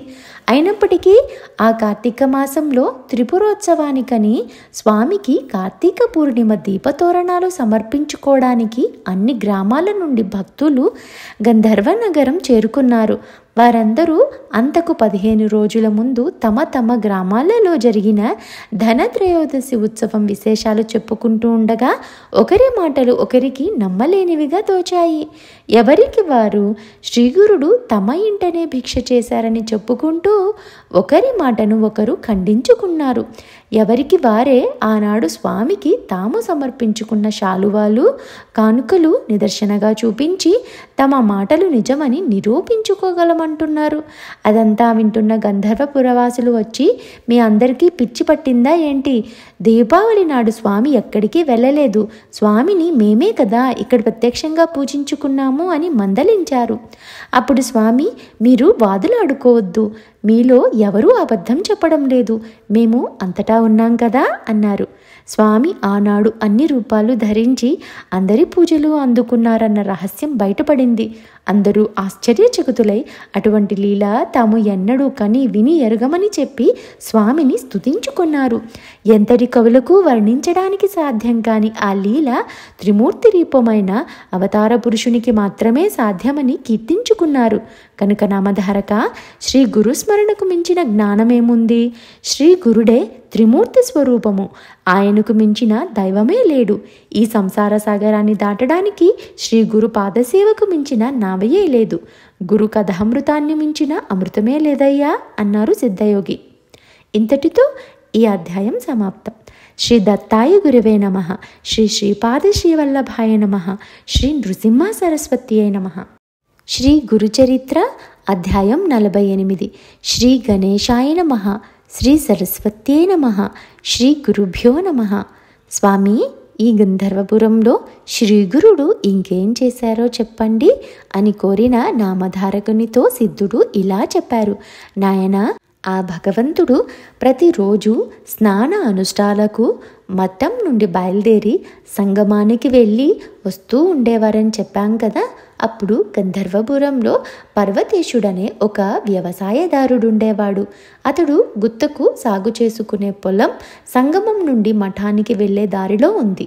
అతడు నిత్యము మొదట మఠంలో శ్రీగురుని దర్శించుకొని పొలానికి వెళ్తూ ఉండేవాడు. శ్రీగురుడు మఠం నుండి సంగమానికి వెళ్ళేప్పుడు, తర్వాత మఠానికి తిరిగి వచ్చేప్పుడు కనిపెట్టి పరుగున పోయి ఎంతో శ్రద్ధాభక్తులతో కొద్ది దూరం నుండే ఆయనకు నమస్కరించుకుని పోతూ ఉండేవాడు. కొంతకాలం శ్రీగురుడు అతన్నేమి పలకరించకుండా అతడి యొక్క శ్రద్ధాభక్తుల్ని గమనిస్తూ ఉండేవారు. ఎంతకాలమైనా అతడేమీ కోరడం లేదని గమనించిన శ్రీగురుడు ఒకరోజు అతడు నమస్కరించగానే, నాయనా, నిత్యము నీవు ఇంత శ్రద్ధాభక్తులతో మాకు నమస్కరిస్తున్నావే, మా నుండి నీకేం కావాలో చెప్పు అన్నారు. ఇంతకాలానికి తనకు అలాంటి అవకాశం వచ్చినందుకు పర్వతేశుడు ఎంతో సంతోషించి చేతులు జోడించి అన్నాడు, బాబు, నా పొలాన్ని స్వామివారు ఒక్కసారి చూసి అక్కడ తమ పాదము పెడితే మాకు మేలవుతుందని నా ఆశ అన్నాడు. స్వామి అప్పుడు, నాయనా, నీ పొలంలో ఏం పైరు వేశావు అని అడిగారు. అతడు, అయ్యా, ఈ సంవత్సరం జొన్న వేశాను. రోజు మీకు నమస్కరించుకుంటుంటే చేను బాగా పెరుగుతుంది. ఇప్పుడిప్పుడే ధాన్యం పాలు పోసుకుంటుంది. తమ దయ వల్ల 2 నెలల్లో అది కోతకు సిద్ధమవుతుంది. కనుక మీ అమృత దృష్టితో ఆ చేనుని చూస్తే మాకింత అన్నం పెట్టిన వారవుతారు. ఎవరో శూద్రుడు ఏదో చెప్పాడులే అని తలచి నా మాట త్రోసిపుచ్చవద్దు. మీరే మా పాలిట రక్షకులు అని ప్రార్థించాడు. అప్పుడు శ్రీగురుడు సరే పద చూసి వద్దాము అని చెప్పి అతనితో కూడా చేను వద్దకి వెళ్ళారు. ఏపుగా పెరిగిన పైరును కలియచూస్తూ ఏంరా మేం చెప్పింది చేస్తానంటే ఒక మాట చెప్తాను అన్నారు. అప్పుడు ఆ రైతు తండ్రి మీ మాట జవదాటుతానా? మా క్షేమం కోరి చెప్పేవారు మీరుగాక మరెవరున్నారు? మీరొక మాట చెప్పిన తర్వాత నాకు వేరొక తలంపే ఉండదు. స్వామికి తెలియనిది ఏమున్నది? గురువాజ్ఞ విషయంలో నాకు మరే ఆలోచన లేదు అన్నాడు. అప్పుడు శ్రీగురుడు అలా అయితే మా మాట మీద నమ్మకం ఉంచి మేము మధ్యాహ్నం ఇటుగా వెళ్లే లోపల ఈ చేలోని పైరంతా కోయించు అని చెప్పి సంగమానికి వెళ్ళిపోయారు. ఆ పాలిగాపు వారి ఆజ్ఞను అక్షరాలా పాటించదలచి వెంటనే ఉరిలోనున్న ఆ పొలం ఆసామి వద్దకు వెళ్ళి ఆ ముందటి సంవత్సరం అతనికి చెల్లించిన ప్రకారమే ఈ సంవత్సరం కూడా గుత్త చెల్లిస్తానని, పైరు కొయ్యడానికి అనుమతి పత్రం ఇవ్వమని కోరాడు. కానీ ఆ ఏడాది పైరు ఎప్పటికంటే ఎక్కువగా పెరగడం వలన ఆ ఆసామి అందుకు ఒప్పుకోగా ఆ ముందటి సంవత్సరం కంటే రెట్టింపు గుత్త చెల్లించేటట్లు ఒప్పించుకొని ఆ ప్రకారమే కాగితం రాయించుకొని పైరు కోతకు అనుమతిచ్చాడు. ఆ కాపు వెంటనే కూలీలను పిలుచుకొని పొలం వద్దకు వెళ్ళాడు. పైరుకు ఇంకా పాలు పట్టే సమయంలోనే అతడు కోత కోయిస్తున్నాడేమా అని కూలీలు కూడా ఆశ్చర్యపోయారు. కానీ తమకు కూలి దక్కుతుందన్న తలంపుతో పనిలో దిగారు. అంతలో ఆ సంగతి తెలిసి అతని భార్యాబిడ్డలు నెత్తి నోరు మొత్తుకుంటూ వచ్చి అతనికి అడ్డుపడ్డారు. వాళ్ళని పొమ్మని ఎంత చెప్పినా వాళ్ళు అడ్డు తొలగకపోయేసరికి అతడు వాళ్ళ మీద రాళ్ళు రువ్వసాగాడు. వాళ్ళు భయపడి పరుగున న్యాయాధికారి వద్దకు వెళ్ళి మహాప్రభు మా వాడికి దయ్యం పట్టిందో ఏమో కానీ కంకులింకా ముదరకముందే పైరు కోయిస్తున్నాడు. వద్దని అడ్డుకోబోతే మమ్మల్ని రాళ్లతో కొడుతున్నాడు. ఎవరో సన్యాసి చెప్పిన మాటలు విని పంటకొస్తున్న పైరే చేతులారా పాడు చేస్తున్నాడు. ఇంకొక నెల రోజుల్లో చేతికొస్తుందని మేము ఆశపడుతుంటే ఆ కాస్త ఇలా నాశనమైపోతున్నది అని గొల్లున ఏడ్చారు. ఆ న్యాయాధికారి మీరు నాతో చెప్తే నేనేం చేయగలను? ఏమైనా చేయగలిగితే యజమానే చేయగలడు. అతనితో చెప్పుకోండి అని చెప్పి వారిని పంపేశాడు. వాళ్ళు అప్పుడు ఆ పొలం యజమాని వద్దకు వెళ్ళి మొరపెట్టుకుంటే అతడు వాడిష్టం వాడేం చేసుకుంటే నాకెందుకు? క్రిందటి సంవత్సరం కంటే రెట్టింపు గుత్త నాకిచ్చేలా రాయించుకున్నాను. అయినా మీరింతగా గోల పెడుతున్నారు కనుక మా మనిషిని పంపి వాడిని వారించడానికి ప్రయత్నిస్తున్నాను. మీరు వెళ్ళండి అని చెప్పి ఒక మనిషిని పంపాడు. ఆ మనిషి పొలం వద్దకు వెళ్ళి అడ్డు చెప్పగానే ఆ సేద్యగాడు ఏమయ్యా కాగితం రాయించుకున్న ప్రకారం యజమాని నా నుండి ధాన్యం తీసుకోవాలే కానీ నేనేం చేసుకుంటే అతనికెందుకు? ఆయనకు ఇవ్వాల్సిన ధాన్యం మా ఇంటి గాదిలోనే ఉంది. అది చాలకుంటే వాటికి బదులు చెల్లించడానికి నా దగ్గర కావలసినన్ని పశువులున్నాయి కదా అని చెప్పి అతనిని వెనుకకు పంపివేశాడు. అంతటితో యజమాని ఊరుకున్నాడు.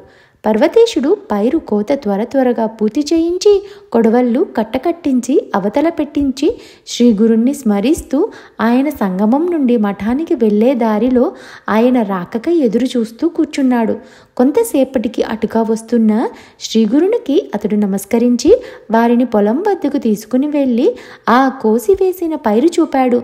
స్వామి అది చూసి ఆశ్చర్యం నటిస్తూ అయ్యో నీవు అనవసరంగా పైరంతా కోసివేయించావే, నేనేదో పరిహాసంగా అంటే అన్నంత పని చేశావే, ఎంత పని చేశావయ్యా, పాపం ఇప్పుడు నీకు జీవనం ఎలా? యజమానికి ధాన్యం ఎలా ఇస్తావు? అమాయకుడా, పండని పైరు కోసి అంతా వ్యర్థం చేశావు కదా అన్నారు. కానీ పరమతేశుడు కొంచెమైనా జంకకుండా ఆయనకి నమస్కరించి స్వామి నాకు గురువాక్యమే ప్రమాణము, అదే మాకు శ్రీరామ రక్ష, మీరుండగా మాకేమి భయం అన్నాడు. అతని విశ్వాసానికి శ్రీగురుడు లోపలే సంతోషించి నీకు అంత దృఢమైన విశ్వాసం ఉంటే అలానే అవుతుందిలే అని నిర్వికారంగా మఠానికి వెళ్ళిపోయారు. ఆ కాపరి కూడా శ్రీగురుడు కనుమరుగయ్యే వరకు తదేకంగా ఆయన్నే చూస్తూ నిశ్చింతగా ఇంటికి వెళ్ళాడు. దారిలో అతనిని చూసిన వారంతా ఎన్నెన్నో మాటలన్నారు గాని అతడు ఏమీ పట్టించుకోలేదు. పర్వతేశుడు ఇల్లు చేరేసరికి అతని భార్య తమకా సంవత్సరం నోటి వద్దకొచ్చిన కూడు పాడైపోయిందని భోరు భోరున ఏడుస్తుంది. అతడు మాత్రం ఎంతో నిబ్బరంగా ఆమెతో, ఓసి వెర్రిదానా, నీవు అలా ఏడవకూడదు. ఆ గురుదేవుల వాక్కే మన పాలిట కామధేనువు. వారి మహిమ మూఢులకేం తెలుస్తుంది? ఆయన సాక్షాత్తు పరమేశ్వరుడే. మనకాయన పెన్నిధిలా దొరికారు. వారి దయ ఉంటేనే అందరము సుఖంగా బ్రతకగలము. మామూలుగా పండాల్సిన పంట కంటే ఎన్నో రెట్లు ఎక్కువగా ఆయన ప్రసాదిస్తారని నాకు నమ్మకముంది అని చెప్పి ఆమెను ఓదార్చాడు. అతని మాటలు విన్న ఇరుగు పొరుగు వారందరూ చోద్యం చూడ్డానికి వచ్చి అతని మూఢ విశ్వాసానికి నివ్వెరబోయి నవ్వుకుంటూ వెళ్ళిపోయారు. ఒక వారం రోజులు గడిచాయి. 8వ రోజు నుండి విపరీతమైన చలిగాలి వీచనారంభించింది. దాని వలన చుట్టుపక్కల చేలన్నీ వాలిపోయి తాలు ధాన్యం ఏర్పడింది. దానికి తోడు ఆ పుష్యమాసంలో భారీ ఎత్తున అకాల వర్షం కురిసింది. అంతటితో మిగిలిన పైరులన్నీ పూర్తిగా పాడైపోయాయి. కానీ పర్వతేశుని పొలంలో మాత్రం కోయబడిన పైరు మొక్కల నుండి ఒక్కొక్క మొక్కకు 10-11 చొప్పున పిలకలు వచ్చాయి. పైగా ఏపుగా పెరిగి అమితంగా పండింది. అది చూసిన వారందరూ నిర్ఘాంతపోయారు. అతడి భార్య కూడా అమితమైన సంతోషంతో తన భర్త కాళ్ళ మీద పడి, అయ్యా, తెలియక నేనెంతో గొడవ చేసి మీ మనస్సును ఎంతగానో నొప్పించాను. తెలివి తక్కువ వలన ఏమేమో నోటికొచ్చినట్లు మాట్లాడాను. చివరికి ఆ మహానుభావుణ్ణి కూడా నిందించాను. అదెంత తప్పో ఇప్పుడు తెలుసుకున్నాను. అదంతా మనసులో పెట్టుకోక నన్ను క్షమించు అని ప్రాధేయపడింది. అప్పుడు ఆ భార్యాభర్తలు ఆ పొలానికి నమస్కరించుకుని భూమి పూజ చేసి శ్రీగురుని వద్దకు వెళ్ళి ఆయన పాదాల మీద పూలు వేసి నమస్కరించుకున్నారు. స్వామి నవ్వి, ఏంటి విశేషం అన్నారు. ఆ దంపతులు నమస్కరించి, స్వామి, మీ దయ వలన మేము కోరిన దానికంటే ఫలితం ఎంతగానో ఎక్కువ వచ్చింది. మిమ్మల్ని మించిన కామధేనువు సత్యమూర్తి భూమి మీద ఇంకెవరున్నారు? అమృతం వంటి మీ మాట అందరూ వినదగినది. అది ఏ అందర పాలిట పెన్నిది. మీ చూపు పాపుల్ని కూడా పావనం చేయగలది అన్నారు. పర్వతేశుని భార్య, స్వామి, నేను తెలియక మొదట ఏమేమో అన్నాను. మన్నించి మమ్మల్ని మీరు ఎప్పుడూ ఇలానే కాపాడాలి. మీరే మాకు దిక్కు. మేమెల్లప్పుడూ మిమ్మల్ని ఇలాగే కొలుచుకునేలా అనుగ్రహించండి అని విన్నవించుకుంది. తర్వాత ఆ దంపతులు స్వామికి నీరాజనమిచ్చారు. వారి భక్తి చూసి సంతోషించి శ్రీగురుడు అఖండ శ్రీరస్తు అని ఆశీర్వదించి వాళ్ళను పంపివేశారు. ఆ దంపతులు ఎంతో సంతోషంగా ఇంటికి పోయారు. నెల గడిచేసరికి పర్వతేశుని పంట పండి కంకులు అద్భుతంగా బయటకొచ్చాయి. నిజానికి ఆ ముందటి సంవత్సరం కంటే ఎన్నో రెట్లు ఎక్కువగా ధాన్యం పండింది. ఆ కాపు ధాన్యం నూర్చి రాసిపోసి ఆసామి వద్దకు పోయి, అయ్యా, చూసారా, స్వామి దయ వలన పైరెంత బాగా పండిందో, మీకు కూడా మనం ఒప్పందం చేసుకున్న దానికంటే ఎక్కువే ఇస్తాను, తీసుకోండి అన్నాడు. అయినా నాకింత ఎక్కువగా పండింది కనుక మనిద్దరం చెరిసగం తీసుకోవడం న్యాయమని నాకు అనిపిస్తుంది అని అన్నాడు. మీరు వెంటనే వచ్చి మీ భాగం మీరు తీసుకుపోండి అని చెప్పాడు. కానీ ఆసామి ధనాశకు లోబడక ధర్మాన్ని అంటిపెట్టుకుని తాను ఒప్పందం చేసుకున్న దానికంటే కొంచెం కూడా ఎక్కువ తీసుకోవడానికి అంగీకరించలేదు. అది నీ భక్తి శ్రద్ధలకు మెచ్చి శ్రీగురుడు ప్రసాదించింది కనుక అదంతా నీకే చెందాలి అన్నాడు.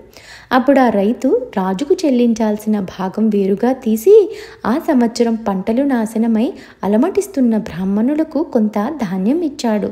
అటుపైన మిగిలిందంతా బండ్ల మీద వేసి ఇల్లు చేరుకున్నాడు. నామధారక, శ్రీగురుని మహత్యం ఎంతటిదో చూశావా? గురుభక్తే అభిష్టాలన్నింటినీ ప్రసాదించగలదు అని నామధారకునితో సిద్ధయోగి ఇలా వివరించారు. ఇంతటితో ఈ అధ్యాయం సమాప్తం. శ్రీ దత్తాయ గురవే నమః. శ్రీ శ్రీపాద శ్రీవల్లభాయ నమః. శ్రీ నృసింహ సరస్వత్యై నమః. శ్రీ గురుచరిత్ర అధ్యాయం 49. శ్రీ గణేశాయ నమః. శ్రీ సరస్వత్యై నమః. శ్రీ గురుభ్యో నమః. నామధారకుడు ఈ లీలలు విని పొలకించిపోయి సిద్ధయోగి పాదాలు పట్టుకుని మహాత్మా శ్రీగురుని లీలలు వింటుంటే ఆయన సాక్షాత్తు త్రిమూర్తుల అవతారమని రూఢి అవుతుంది. కానీ ఈ భూమి మీద ఎన్నెన్నో పుణ్యక్షేత్రాలు ఉండగా ఈయన ఈ సంగమ క్షేత్రాన్నే తమ నివాసంగా ఎందుకు ఎన్నుకున్నారో తెలియడం లేదు. ఈ క్షేత్రం యొక్క విశేషమేమో వివరించండి అని కోరాడు. అప్పుడు సిద్ధయోగి ఇలా చెప్పసాగారు. నాయన, ఒక అశ్విని మాసంలో కృష్ణ చతుర్దశి నాడు ఈ గంధర్వపుర వాసులందరూ దీపావళి పండుగకు ఎంతో ఉత్సాహంగా సంసిద్ధులవుతున్నారు. ఆనాడు ఈ శ్రీ గురుడు తమ శిష్యులందరినీ పిలిచి, మనం ఈనాడు త్రిస్థలి యాత్ర చేసి వద్దాము అన్నారు. అప్పుడు భక్తులు, స్వామి, అలా అయితే మేము ఈ యాత్రకు కావలసిన పదార్థాలన్నింటినీ మూటగట్టుకొని దారి ఖర్చులు కూడా సిద్ధం చేసుకుని వస్తాము అన్నారు. ఆ మాటలు విని స్వామి, అవన్నీ ఎందుకు? త్రిస్థలి మనకు దగ్గరలోనే ఉంది, ఎలాంటి సన్నాహాలు అవసరం లేదు, కనుక మీరందరూ మీ మీ కుటుంబాలతో సహా మాతో కూడా రండి అని ఆదేశించారు. వెంటనే వారందరూ ఆయనతో కూడా సంగమ తీరానికి చేరి నదిలో స్నానాలు చేశారు. అప్పుడు స్వామి, నాయనలారా, ఈ సంగమ ప్రాంతమంతా ప్రయాగతో సమానమైన మహత్యం గలది సుమా. ఇక్కడ షట్కూల తీర్థానికి మించింది మరొకటి లేదు. ఇది ప్రయాగను కూడా మించినది. ఈ భీమా అమరజ సంగమం గంగా యమునా సంగమం కంటే కూడా ఎక్కువ పవిత్రమైనది. ఇక్కడ స్నానం చేయటం వలన కలిగే పుణ్యం ఇంతని చెప్పడానికి వీలు లేదు. ఇచ్చటి ఉత్తరవాహినిలో చేసిన స్నానం ఇంకా పుణ్యప్రదం. ఇక్కడ పవిత్రమైన తీర్థాలు 8 ఉన్నాయి. వీటిలో ఒక్కొక్క దానిని గూర్చి ఎంతని చెప్పగలము అని అన్నారు. అప్పుడు ఒక భక్తుడు, స్వామి, ఇక్కడ నదికి అమరజ అని పేరు ఎలా వచ్చింది అని అడిగాడు. అప్పుడు శ్రీగురుడు ఇలా చెప్పసాగారు.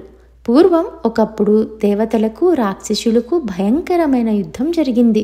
అందులో జాలంధరుడనే రాక్షసుడు ఎందరో దేవతలను చంపేస్తున్నాడు.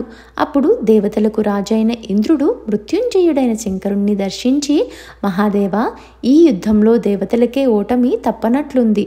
అదేం చిత్రమో గాని రాక్షసుల దేహాల నుండి కారిన రక్తపు చుక్కల నుండి వేలాదిగా రాక్షసులు పుట్టి ముల్లోకాలలోని దేవతల్ని సంహరిస్తున్నారు అని మొరపెట్టుకున్నారు. వెంటనే రుద్రుడు పట్టరాని కోపంతో రాక్షసులతో యుద్ధానికి సంసిద్ధుడయ్యాడు. కానీ ఇంద్రుడు ప్రార్థించిన మీదట ఆ యుద్ధంలో చనిపోయిన దేవతలను బ్రతికించడానికి అమృత భాండం ప్రసాదించాడు. వెంటనే ఇంద్రుడు అది తీసుకుని వెళ్ళి చనిపోయిన దేవతల మీద చల్లగానే వారందరూ జీవించారు. చివరికి ఆ పాత్రలో మిగిలిన అమృతం కొద్దిగా భూమి మీద పడింది. అదే ఈ నది రూపంలో ప్రవహిస్తుంది. అందుకే దీనిని అమరజ అని పేరు పిచ్చింది అని అన్నారు. అందువల్లనే సంజీవని వంటి ఈ నీరు సర్వ పాపాలను నశింపచేయగలదు. ఇందులో భక్తి విశ్వాసాలతో స్నానం చేసిన వారికి అపమృత్యు భయము ఉండదు. ఇది అన్ని బాధలను, వ్యాధులను, బ్రహ్మహత్యాది పాపాలను తొలగించడంలో త్రివేణి సంగమంతో సమానమైనది. ఈ సంగమంలో వైశాఖ, కార్తీక, మాఘ మాసాలలో యథావిధిగా ఉషఃకాలంలో స్నానం చేస్తే ఈ లోకంలో సుఖము, అటుపైన మోక్షం కూడా కలుగుతాయి. అందుకు అవకాశం లేనప్పుడు గ్రహణ సమయంలోనూ, సంక్రమణ పర్వదినాలలోనూ, ఏకాదశి మొదలైన తిథులలోనూ ఈ నదిలో స్నానం చేస్తే అనంతమైన ఫలితం వస్తుంది. నిత్యము ఇందులో స్నానం చేసిన పురుణాయుష్మంతులవుతారు. ఈ అశ్వత్థ వృక్షం దగ్గరనున్న మనోరథ తీర్థంలో స్నానం చేస్తే నిశ్చయంగా మనోరథాలన్నీ నెరవేరుతాయి. భక్తితో అశ్వత్థాన్ని సేవించిన వారికి కలి ప్రభావం అంటక మా దర్శనం లభిస్తుంది. కారణం, మేమందులో ఎల్లప్పుడూ ఉంటాము. అట్టి ఈ కల్పవృక్షాన్ని సంగమేశ్వరుడైన సదాశివుణ్ణి పూజించి త్రయంబక మంత్రం పఠించాలి. శ్రీశైలంలో మల్లికార్జును వలె ఇక్కడ సంగమేశ్వరుడు సుస్థిరంగా ఉన్నాడు. ముందు నందీశ్వరునికి నమస్కరించి తర్వాత శివునికి ప్రదక్షిణం చేసి సాష్టాంగ నమస్కారం చేయాలి. ఇలా 3 ప్రదక్షిణలు అయ్యాక ఎడమ చేతితో నందీశ్వరుని వృషణాలను స్పృశించి కొమ్ములపై బొటన చూపుడు వేళ్ళు ఆనించి వాటి మధ్య నుండి శివలింగాన్ని దర్శించాలి. భక్తితో ఇలా చేస్తే అభీష్టాలన్నీ నెరవేరుతాయి. ఇక ఈ ఎదుటనే ఉన్న మహాతీర్థం సాక్షాత్తు వారణాసియే. అది నాగేశ్వరం అనే గ్రామం నుండి ఇటుగా ప్రవహించింది. దీనిని గురించి ఒక పురాణోపాఖ్యానం ఉన్నది. పూర్వం భారద్వాజ గోత్రుడైన బ్రాహ్మణోత్తముడు నిరంతరం భక్తితో ఈశ్వర ఆరాధన చేసి పూర్ణ విరాగి అయ్యాడు. అతనికి ఈశ్వర సాక్షాత్కారం కలుగుతూ ఉండేది. ఆనంద పారవశ్యంతో అతడు ఒళ్ళు మరిచి తిరుగుతుంటే లోకులు అతనికి దయ్యం పట్టింది కాబోలు అనుకునేవారు. ఒకప్పుడు అతని సోదరులైన ఈశ్వరుడు, పాండురంగడు కాశీకి బయలుదేరుతూ తమ అన్న అయిన అతనిని కూడా రమ్మన్నారు. అతడు నవ్వి, కాశీ విశ్వేశ్వరుడు నాకు దగ్గరలోనే ఉండగా కాళ్ళు ఇచ్చుకుంటూ ఎక్కడికో వెళ్ళడం ఎందుకు అన్నాడు. అలా అయితే మాకు చూపించగలవా అని వారన్నారు. అతడు అందుకు అంగీకరించి సంగమంలో స్నానం చేసి ఈశ్వరుణ్ణి ధ్యానించి, వ్యోమకేశ, దీనిని కాశీగా చేసి ఇక్కడ విశ్వేశ్వరుని రూపం అందరికీ చూపించు అని ప్రార్థించగా అందరికీ అక్కడే వారాణసి కనిపించింది. ఈ కుండమే మణికురణ అయింది.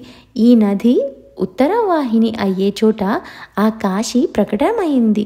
కాశీలో ఉన్న దైవ రూపాలన్నీ ఇక్కడే కనిపించాయి. అతని సోదరులిద్దరూ ఆశ్చర్యపడి ఇక్కడే స్నానం, దానం మొదలైనవి చేశారు.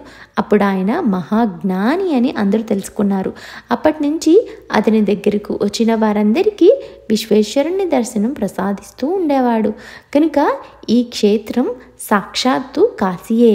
స్వామి అటు తర్వాత భక్తులకు పాప వినాశ తీర్థం చూపించి ఇందులో స్నానం చేస్తే సర్వ పాపాలు భస్మమవుతాయి అని చెబుతూ ఉండగా పూర్వాశ్రమంలో స్వామివారి సోదరి అయిన రత్నాదేవి అకస్మాత్తుగా అక్కడికి వచ్చి ఆయనకు సాష్టాంగ నమస్కారం చేసింది.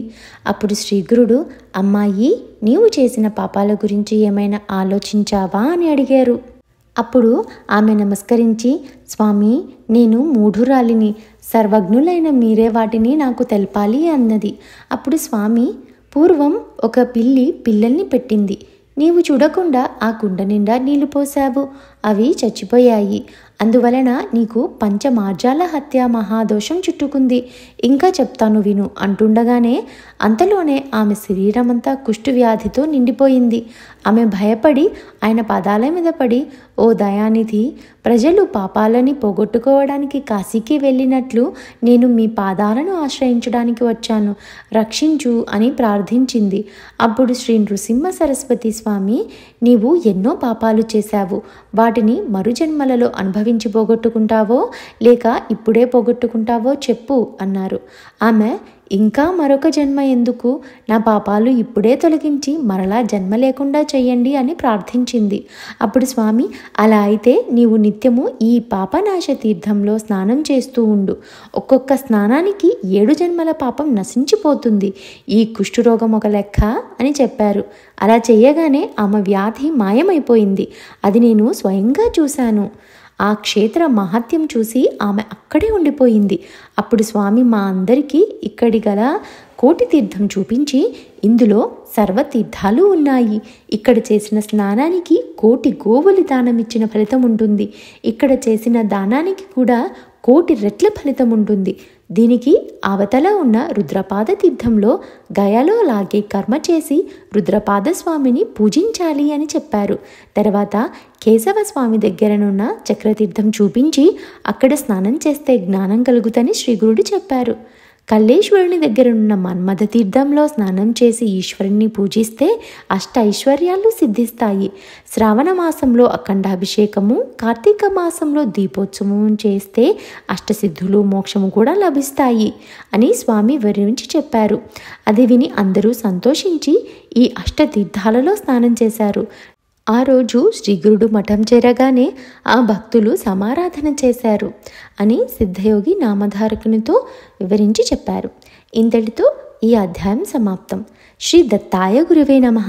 శ్రీ శ్రీపాద శ్రీవల్లభాయ నమః. శ్రీ నృసింహ సరస్వత్యై నమః. శ్రీ గురుచరిత్ర అధ్యాయం 50. శ్రీ గణేశాయ నమః. శ్రీ సరస్వత్యై నమః. శ్రీ గురుభ్యో నమః. నామధారకుడు, స్వామి, మీరు పరమ పవిత్రమైన క్షేత్ర మహత్యం చెప్పారు. మీరు వర్ణిస్తుంటే ఆ క్షేత్రాలని చూసినట్లున్నది. ఎక్కడ సాక్షాత్తు పరమేశ్వరుడైన గురువుంటే అక్కడే దేవతలు, తీర్థాలు ఉంటాయి. ఈ సంగమం కృష్ణ పంచగంగా సంగమము వంటిది. ఇక్కడ పశుపక్షాదులు నీళ్లు తాగి స్నానం చేసి కృతార్థత పొందాయి. ఇక మానవుల సంగతి చెప్పాలా? దీని మహత్యం వింటేనే పాపాలు పోతాయి. ఇక ఇక్కడ నివాసం చేసేవారికి ముక్తి కరతలామలకమే. స్వామి, మీ హృదయం శ్రీ గురుని లీలలతో నిండి ఉన్నది. వాటిని ఇంకా వినాలని ఉంది, దయచేసి చెప్పండి అన్నాడు. అప్పుడు సిద్ధయోగి, నాయనా, నీవు ధన్యుడవి. భగవంతుని కృప వల్లనే నీకు ఇలాంటి ప్రీతి కలిగింది. ఆ పైన కథ చెప్తాను విను.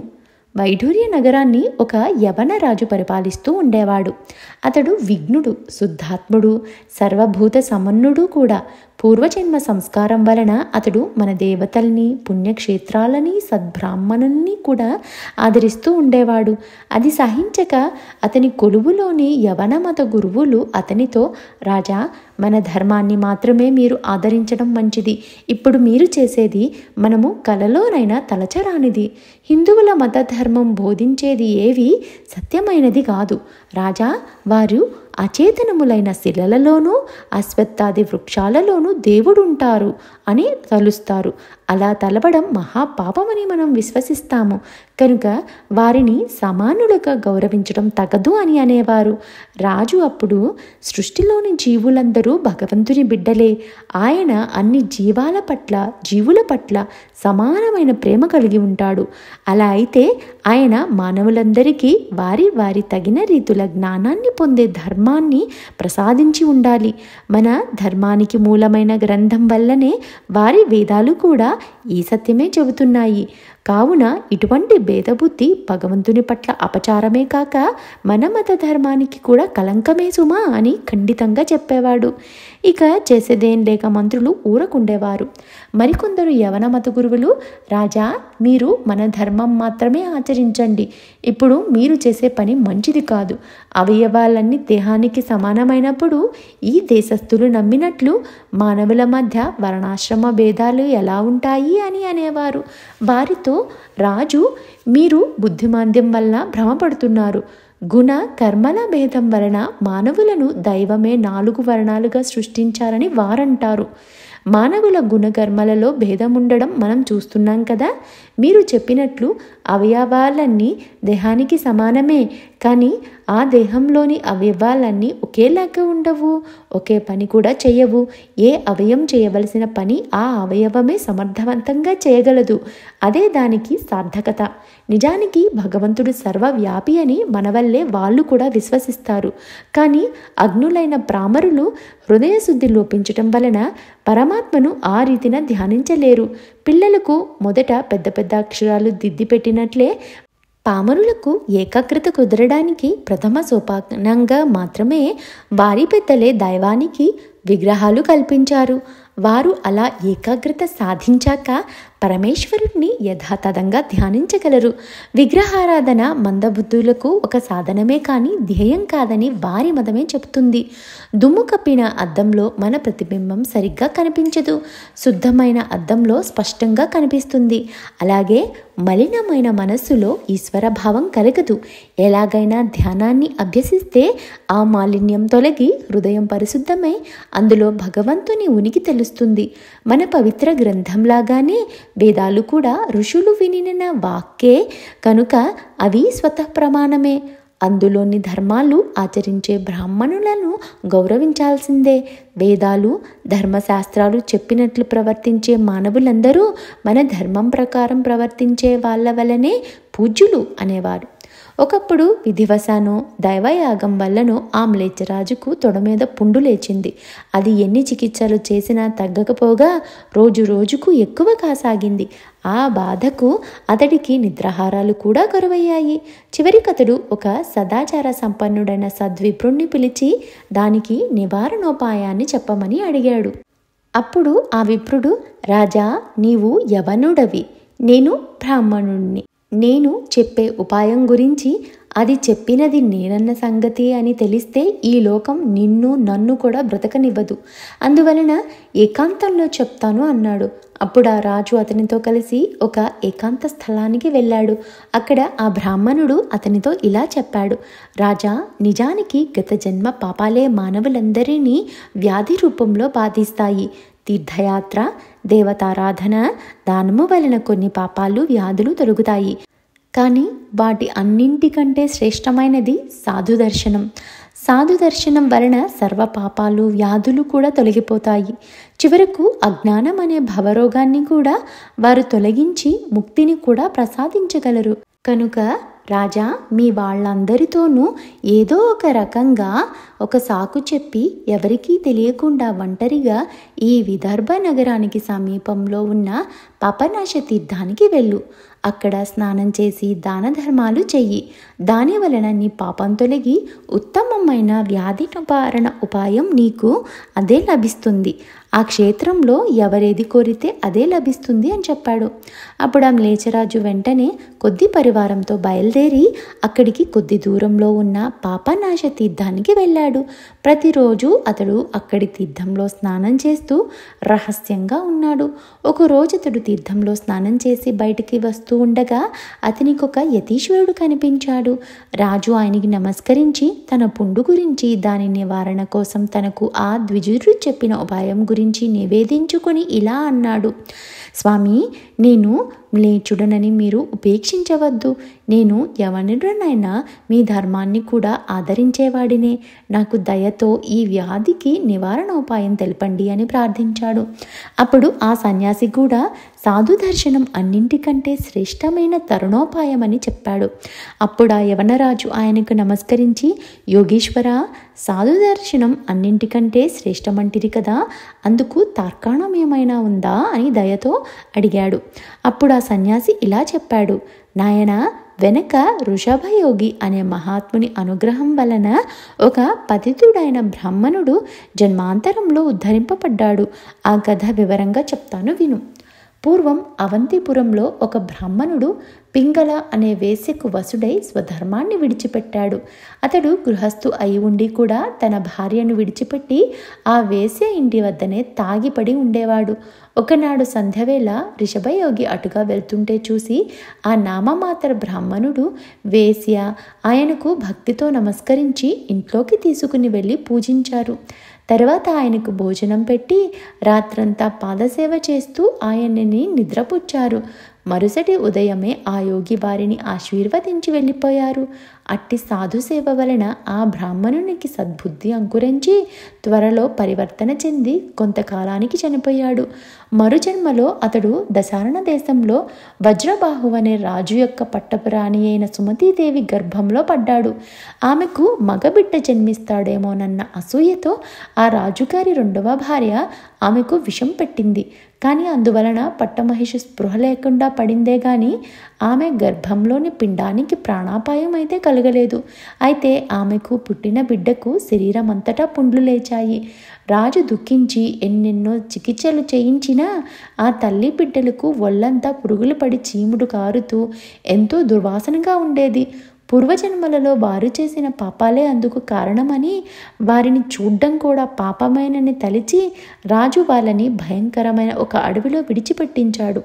అందుకు రాజుగారి రెండవ భార్య ఎంతో సంతోషించింది. ఎన్నడూ కాలైనా కింద పట్టని మహారాణి అడవిలో ఆకలితో మాడిపోయింది. అయినప్పటికీ ఆమె ఆ బిడ్డని చంకన పెట్టుకొని క్రూర జంతువుల గర్జనల మధ్య ముళ్ళల్లో లేస్తూ పడుతూ తిరుగుతుండగా ఒకచోట కొందరు పశువుల కాపరులు కనబడితే వారిని తాగడానికి మంచినీళ్లు అడిగింది. అప్పుడు వాళ్ళు చెరువుకు వెళ్ళే దారి చూపారు. అందులో నీళ్లు తాగి అక్కడికి నీళ్లకు వచ్చిన స్త్రీలను ఆమె, అమ్మా, ఈ రాజ్యంలో ప్రజలందరూ సంతోషంగా ఉన్నారు, మీ రాజు ఎవరు అని విచారించింది. ఆ ప్రాంతపు రాజు పద్మాకరుడనే వైశ్యుడు, ఎంతో ధర్మాత్ముడు అని తెలిసి అతన్ని శరణు పొందింది. ఆ రాజు ఆమె వృత్తాంతం తెలుసుకుని జాలి చెంది ఆశ్రయమిచ్చాడు. అతడు కూడా ఆమె కొడుకుకు ఎన్నో చికిత్సలు చేయించినా నిష్ఫలమై చివరకు అతడు చనిపోయాడు. ఆ తల్లి గర్భశోకంతో హృదయ విదారకంగా శోకించింది. అదృష్టవశాత్తు ఆ సమయానికి వృషభయోగి అక్కడికి వచ్చారు. ఆయన ఆ తల్లి శోకం విని, తల్లి, నువ్వు అనవసరంగా దుఃఖిస్తున్నావు. పుట్టినవాడెవడు, చనిపోయిన వాడెవడు? అతన్ని ఎప్పుడైనా కంటికి కనపడ్డాడా? అతడు ఈ శరీరమే అనుకుంటున్నావా? జీవుడు కర్మవశాన పంచభూతాలతో చేయబడిన దేహాన్ని పొందిన ఆ కర్మ తీరిపోగానే ఆ దేహం చనిపోతుంది. కానీ అతడు ఆత్మస్వరూపం కనుక అతడికి నాశనం అనేది ఉండదు. ఇక శోకమెందుకు? త్రిగుణాల వలన అతడికి కర్మబంధం చుట్టుకుంది. సత్వగుణం వలన దేవత్వం, రజోగుణం వలన మానవ జన్మ, తమోగుణం వలన తిరియక్ జన్మలు కలుగుతాయి. త్రిగుణాతీత స్థితి కలిగినప్పుడే అతనికి ముక్తి లభిస్తుంది. అలా జన్మించక అతడు చేసిన కర్మలని అనుసరించి సుఖ దుఃఖాలతో కూడిన జన్మ పరంపర కలుగుతుంది. అలా జన్మించిన వారందరూ ఇప్పటికైనా మరణించాల్సిందే. కనుక వివేకవంతులు జన్మించిన వారి గురించి సంతోషించడం కానీ, చనిపోయిన వారిని గురించి దుఃఖం పొందడం కానీ చెయ్యరు. అంతకంటే భగవన్నామస్మరణతో ఇహపరాలు సాధించుకోవచ్చు కదా. అలా కాక జీవులకు గల అనుబంధం వాస్తవమైతే వెనుకటి జన్మలో నీవు వీడికి ఏమయ్యావో చెప్పగలవా?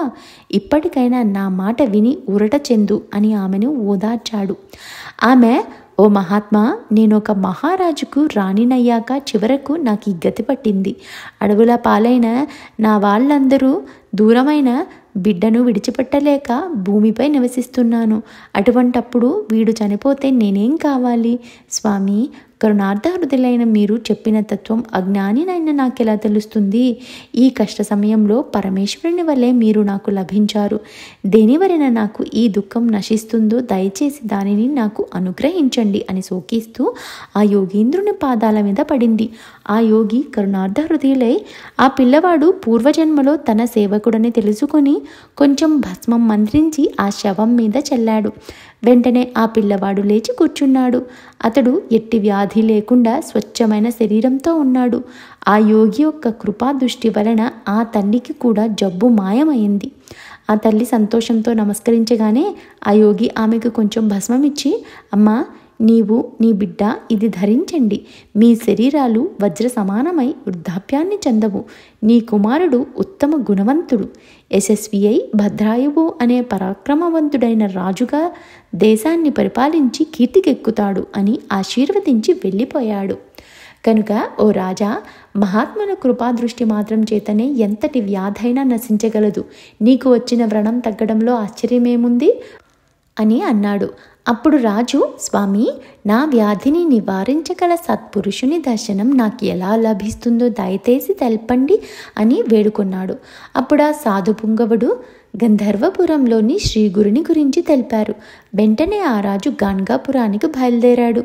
సరిగ్గా అదే సమయానికి శ్రీగురుడు, ఇక్కడికి మ్లేచ్ఛరాజు వస్తాడు. అందువలన ఇచ్చటి ఆచారవంతులైన హిందువులకు బాధ కలగొచ్చు.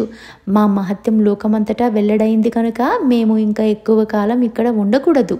మేము ఇక్కడే ఉంటే ఇంకెందరో మ్లేచ్చులు కూడా వస్తారు. భక్తి సదాచారం లేనివారు కూడా పేరాసతో ఇక్కడికి వస్తారు కనుక ఇంకా మేము అంతర్ధానం అవ్వడం మంచిది. బహుధాన్య నామ సంవత్సరంలో బృహస్పతి సింహరాశిలో ప్రవేశించినప్పుడు గౌతమి నదికి పుష్కరం వస్తుంది. అప్పుడు ఆ నదిలో స్నానం చేయడానికని చెప్పి ఈ చోటు విడిపోతాము అని నిశ్చయించుకున్నారు. ఒక రోజున ఆయన అక్కడి భక్తులతో, ఇక్కడకు ఒక మ్లేచ్ఛరాజు రానున్నాడు కనుక మీరంతా మీ ఇళ్ళకి వెళ్ళిపోండి, మేము గౌతమి యాత్రకు బయలుదేరుతామని చెప్పారు. అప్పుడు భక్తులు, మహాత్మా, మీరు సాక్షాత్తు దత్తాత్రేయులే. మీరు మా అండ ఉండగా ఇక్కడికి ఎవరు వచ్చినా మాకు ధర్మహాని కలగదు కనుక మేము మీ సన్నిధిని విడిచి ఎక్కడికి పోనవసరం లేదు అని చెప్పి ఒక్కరు కూడా కదలలేదు. కొద్ది సమయం అయ్యేసరికి ఆ యవనరాజు గంధర్వపురం చేరి అక్కడి వారిని, ఇక్కడ సన్యాసి ఎక్కడున్నారు, దయచేసి ఆయనని చూపించండి అని ప్రార్థించారు.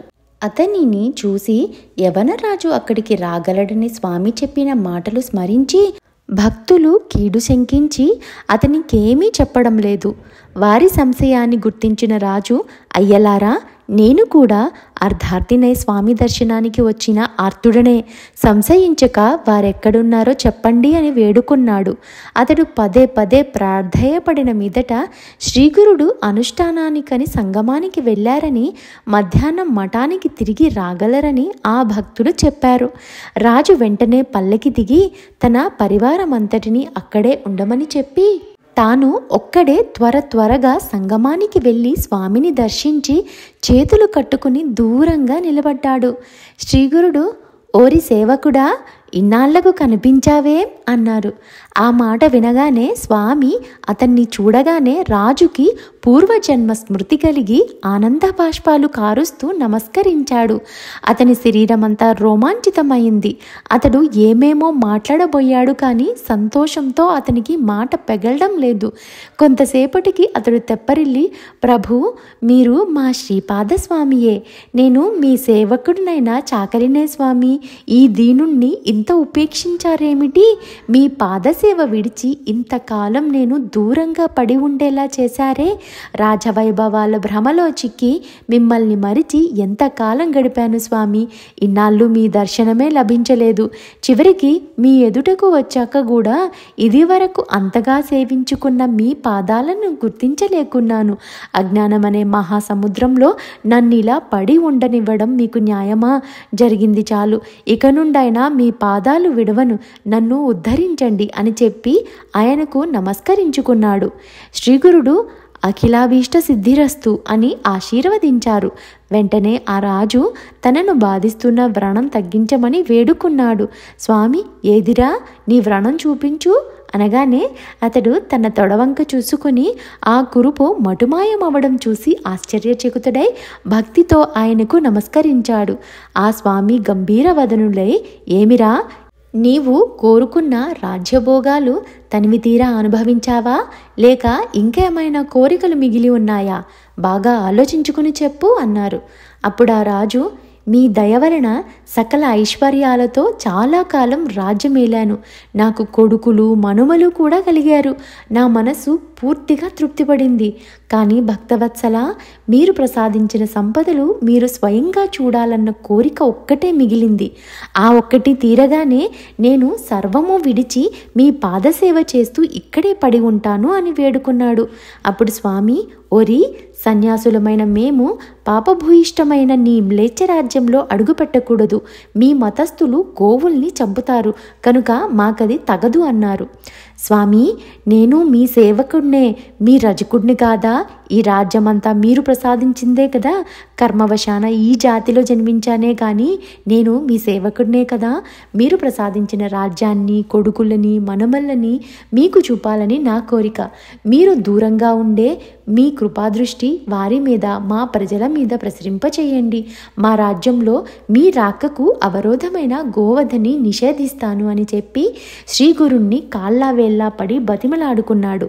స్వామి అప్పుడు, ఆహా, మా మహత్యం వెల్లువవటం వలన నీచులు కూడా ఇంకెందరెందరో ఇక్కడికి వస్తారు కనుక ఈ స్థానం విడిచి వెళ్ళిపోవడమే కర్తవ్యం. బృహస్పతి సింహరాశిలో ప్రవేశించగానే గోదావరి నది వద్దకు చేరి ఎవరికీ కనిపించకుండా పోవడం మంచిది అని తలచి మొదట రాజు ప్రార్థనని మన్నించారు. శ్రీగురుని అంగీకారం చెవిన పడగానే ఆ యవనుడు ఉప్పొంగి వారిని ఒక పల్లకీలో కూర్చోబెట్టి వారి పాదుకలు తన తలపై పెట్టుకుని కూడా నడవసాగాడు. స్వామి నవ్వుతూ అతడి కేసి చూసి, నీవు కూడా గుర్రం మీద కూర్చుని ప్రయాణం చెయ్యి, లేకుంటే లోకనింద పాలవుతావు. రాజువైన నీవు ఒక బ్రాహ్మణ సన్యాసికి దాసుడవై ఇలా ప్రవర్తించడం ఎవరైనా చూస్తే నిన్ను దూషిస్తారు, నవ్వుతారు అన్నారు. రాజు అప్పుడు, బాబు, నేనింకా ఎక్కడి రాజును? అంతకంటే ముందు మీ పాదసేవకుడినైనా చాకలినే కదా. పరుసవేది స్పర్శ వలన ఇనుము బంగారమైనట్లు కేవలం మీ కృపాదృష్టి వల్లనే నేను పవిత్రుణ్ణయ్యాను. మీరు సాక్షాత్తు పరమేశ్వరులే. మానవ మాతృణ్ణైన నేను లోకానికి రాజునైనా నిజానికి మీ సేవకుణ్ణే. ఎవరో ఏమో అనుకుంటారని మీ పాద సేవ మానుకుంటానా అంటూ ముందుకు సాగిపోయి తాను దూరాన విడిచి వచ్చిన పరివారాన్ని స్వామికి చూపించాడు. శ్రీగురుడు సంతోషించి, మనం చాలా దూరం పోవాలి, నా మాట విని ఇకనైనా గుర్రం మీద ఎక్కి ప్రయాణం చెయ్యి అన్నారు. అతడు శ్రీగురుణ్ణి శిష్యులని కూడా ఉచితమైన వాహనాలలో కూర్చుండబెట్టి వారితో కూడా గుర్రం మీద బయలుదేరాడు. మరి కొంతసేపటికి స్వామి, నాయనా, నీవు మ్లేచ్చుడుగా జన్మించిన మా పట్ల ఎంతో భక్తితో మెలుగుతున్నావు, సంతోషమే. కానీ సన్యాసులమైన మాకు మీతో కలిసి ప్రయాణం చేస్తుంటే త్రికాల అనుష్ఠానము సక్రమంగా చేసుకోవడం వీలుపడదు. కనుక మేము ముందుగా వెళ్తాము. మీరందరూ మెల్లగా వచ్చి పాపనాశ తీర్థం దగ్గర మమ్మల్ని కలుసుకోండి అని చెప్పి రెప్పపాటులో స్వామి అదృశ్యులయ్యారు. అందరూ నివ్వెరపోయారు. ఆయన అలా అదృశ్యమై వైడూర్య నగరానికి కొద్ది దూరంలో ఉన్న పాపనాశ తీర్థం చేరి అక్కడ యోగాసనంలో కూర్చుని అనుష్ఠానం చేసుకోసాగారు. కొందరు శిష్యులు వారితో కూడా అక్కడికి చేరి శుశ్రూష చేస్తున్నారు. అప్పుడు ఆ ప్రాంతంలో ఉంటున్న సాయందేవుని కుమారుడైన నాగనాథుడు స్వామిని దర్శించాడు. ఆయనను ప్రార్థించి శిష్య సమేతంగా వారిని తన ఇంటికి తీసుకుని పోయి పూజించి అందరికీ భిక్ష ఇచ్చాడు. నాటి సాయంత్రం అతనితో స్వామి, నాయనా, యవనరాజును పాపనాశ తీర్థానికి రమ్మని చెప్పాము. మేము అక్కడికి పోతాము. లేకుంటే మమ్మ వెతుక్కుంటూ యవనుడు ఇక్కడికి వస్తాడు. అతడు ఇక్కడికి వస్తే నీ ఆచారానికి భంగం కలుగుతుంది అని చెప్పి శిష్యులతో కలిసి ఆ తీర్థం దగ్గరకొచ్చి అక్కడ భద్రాసనంలో కూర్చున్నారు. ఇంతలో అక్కడ ఆ యవనరాజు స్వామి అదృశ్యమవ్వగానే, అయ్యో స్వామి, నన్ను ఉపేక్షించి ఇలా నన్ను విడిచి వెళ్ళిపోయారు. నేనేం అపరాధం చేశానో? అయినప్పటికీ నన్ను తీర్థానికి రమ్మని చెప్పారు కదా, అక్కడ నా కోసం వారు వేచి ఉంటారు అని తలచి 40 క్రోసుల దూరంలో ఉన్న ఆ తీర్థానికి సాధ్యమైనంత త్వరగా చేరుకున్నాడు. అతడు అక్కడ స్వామిని ఆహ్వానించి తన నగరానికి తీసుకుని వెళ్ళాడు. అతడు మహావైభవంగా అలంకరించిన ఆ నగర వీధులలో స్వామిని, వారి శిష్యులని ఆ వాహనాలపై తీసుకుని పోతూ తాను మాత్రం కాలినడకన ఊరేగింపుతో వచ్చాడు. అతడు తన మత ధర్మం విడిచి ఒక బ్రాహ్మణ సన్యాసికి దాసుడై మెలకటం చూసిన యవనులు అతనిని అసహ్యించుకున్నారు. నగరవాసులైన బ్రాహ్మణులు సంతోషించి సనాతన ధర్మ అభిమాని అయిన అటువంటి రాజు లభించినందుకు పొంగిపోయారు. స్వామికి రాజు అడుగడుగున హారతులిప్పించడం, వింజామరలతో వీస్తుండడం చూసిన పురవాసులు స్వామిని చూసి, ఈయనెవరో భగవద్ అవతారమే కానీ మానవ మాతృలు కాదు. లేకుంటే ఒక బ్రాహ్మణ సన్యాసికి ఒక యవనరాజు ఇలా ఎందుకు సేవ చేస్తాడు? అయినప్పటికీ ఈ దృశ్యం కూడా కలికాల వైపరీత్యమే అనుకుని ఆశ్చర్యపోయారు. ఢక్కా, మృదంగం మొదలైన వాద్యాల ఘోషతోనూ వందల కొద్ది ఏనుగులు గుర్రాలతోనూ ముందుకు సాగిపోతుండగా వంది మాగతులు ఎలుగెత్తి స్వామి కీర్తిని స్తుతిస్తుంటే అగరు ధూపాలు చిమ్ముకుంటూ దారి పొడుగున లెక్కకు మించిన పువ్వులతో రత్నాలు కలిపి చల్లుతూ స్వామిని ఆ రాజు నగర వీధుల గుండా తీసుకుని పోయాడు. చివరకు పల్లకీని రాజభవనం వద్ద దింపించి అందము, స్వచ్ఛమైన కొత్త వస్త్రాలు పరచిన దారి వెంట స్వామిని లోపలికి తీసుకుని పోయాడు. స్వర్ణ సింహాసనం మీద కూర్చుండబెట్టాడు. తర్వాత రాజు ఆయనకి సాష్టాంగ నమస్కారం చేసి ఒక వింజామరతో ఆయనకు వీస్తూ ఒక పక్కన నుంచున్నాడు. అప్పుడు ఆ రాజు తన రాణులని, అంతఃపుర కాంతలని, రాజకుమారుల్ని, కుమార్తెలను రప్పించి వారి చేత స్వామికి పాదపూజ చేయించారు. చివరికి అతడు, స్వామి, నేను జన్మతః హీనుడనైనా తమ కృప వలన ఈనాటికి కృతార్థుడనయ్యాను. నేను కోరుకున్నవన్నీ నెరవేరాయి అని చెప్పి నమస్కరించాడు. అతడు చేసిన సపర్యలకు సంతోషించి శ్రీగురుడు అందరినీ దీవించి, ఓరి, నీకు ఇంకేమైనా కోరాల్సింది ఉంటే నిస్సంకోచంగా చెప్పుకో అన్నాడు. ఆ రాజు తనకింకా నిరంతర గురుపాద సేవ తప్ప వేరేమీ అక్కర్లేదని నిశ్చయంగా చెప్పాడు. స్వామి సంతోషించి, అలా అయితే ఈ రాజ్యభారము నీ కొడుకులకు అప్పగించి శ్రీశైలం వెళ్ళు. మేము కూడా గంధర్వపురంలో భక్తులకు చెప్పవలసినదంతా చెప్పి అక్కడికి వస్తాము. నీకు అక్కడ మరల మా దర్శనం అవుతుంది అని ఆదేశించారు. ఆయనతో ఎడబాటు సహించలేని రాజు, స్వామి, అలా అయితే నాకు నిరంతర గురుస్మరణ ప్రసాదించండి అని వేడుకున్నాడు. శ్రీగురుడు అతన్ని ఆశీర్వదించి తమ శిష్యులతో కలిసి గోదావరి యాత్ర చేయడానికి వెళ్ళారు.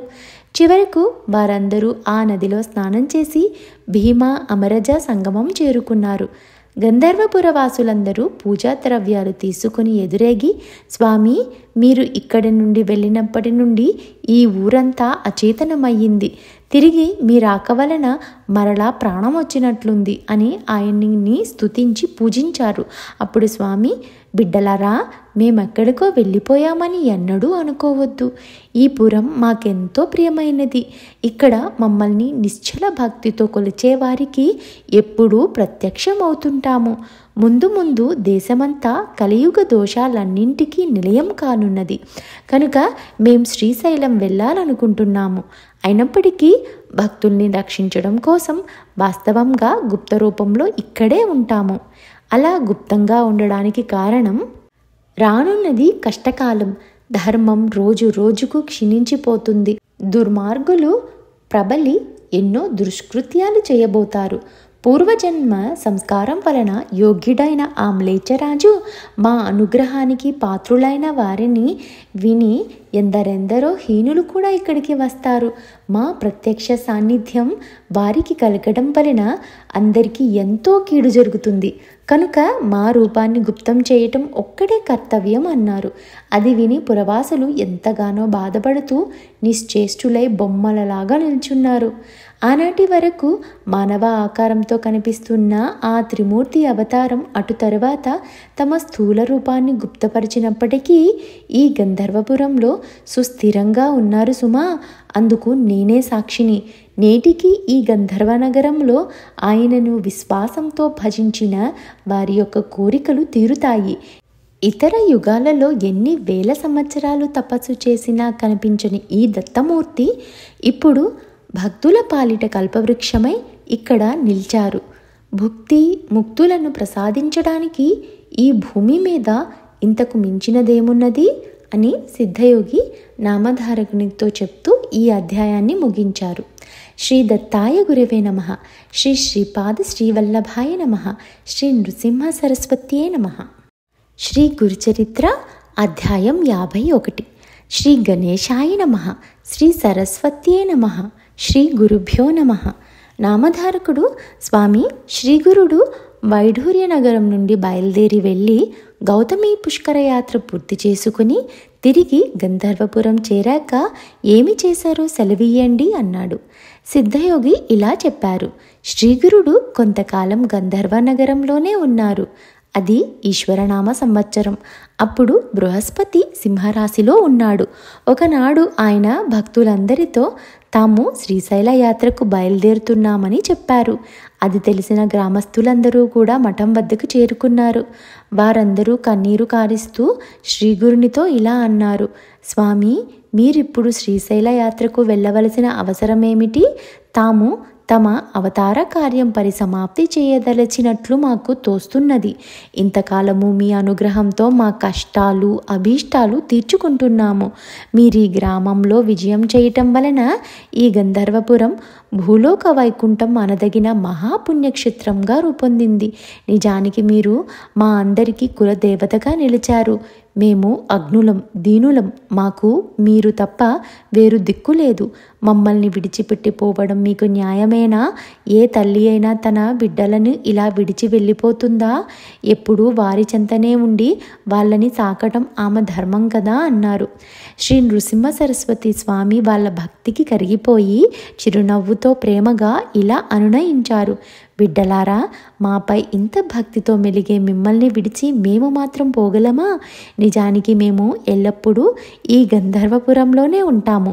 నిత్యము ఈ సంగమంలో స్నానము నిత్య కృత్యములు తీర్చుకొని మధ్యాహ్న సమయంలో ఈ గ్రామంలో భిక్ష చేసుకుంటూ ఈ మఠంలోనే మీ సేవల్ని అందుకుంటూ గుప్తంగా ఉంటాము. కేవలం స్థూల దృష్టికి మాత్రమే మేము శ్రీశైలం వెళ్ళినట్లు ఇక్కడ లేనట్లు కనిపిస్తాము కానీ నిజానికి మా ప్రతిరూపాలుగా ఇక్కడ ప్రతిష్ఠిస్తున్న మా పాదుకల రూపంలో ఇక్కడే ఉంటాము. ఇది ముమ్మాటికి నిజము, ఎలాంటి సందేహమూ లేదు. మా భక్తులకు మేము ప్రత్యక్షం కానిదెప్పుడు? ఈ గంధర్వపురంలో భక్తుల యోగక్షేమాలు కనిపెట్టి ఉండే మమ్మల్ని సేవించేవారు కోరినది ఏది లభించదు. మీరందరూ నిత్యము ఈ సంగమంలో స్నానం స్నానం చేసి సాక్షాత్తు కల్పవృక్షమైన ఈ అశ్వత్థ వృక్షానికి ప్రదక్షిణం చేసి అనర్థాలన్నింటినీ తొలగించగల ఇచ్చటి పాదుకలను అర్చిస్తుంటే సర్వభ్రమలు తొలగి సాక్షాత్తు ఆనందమే సిద్ధిస్తుంది.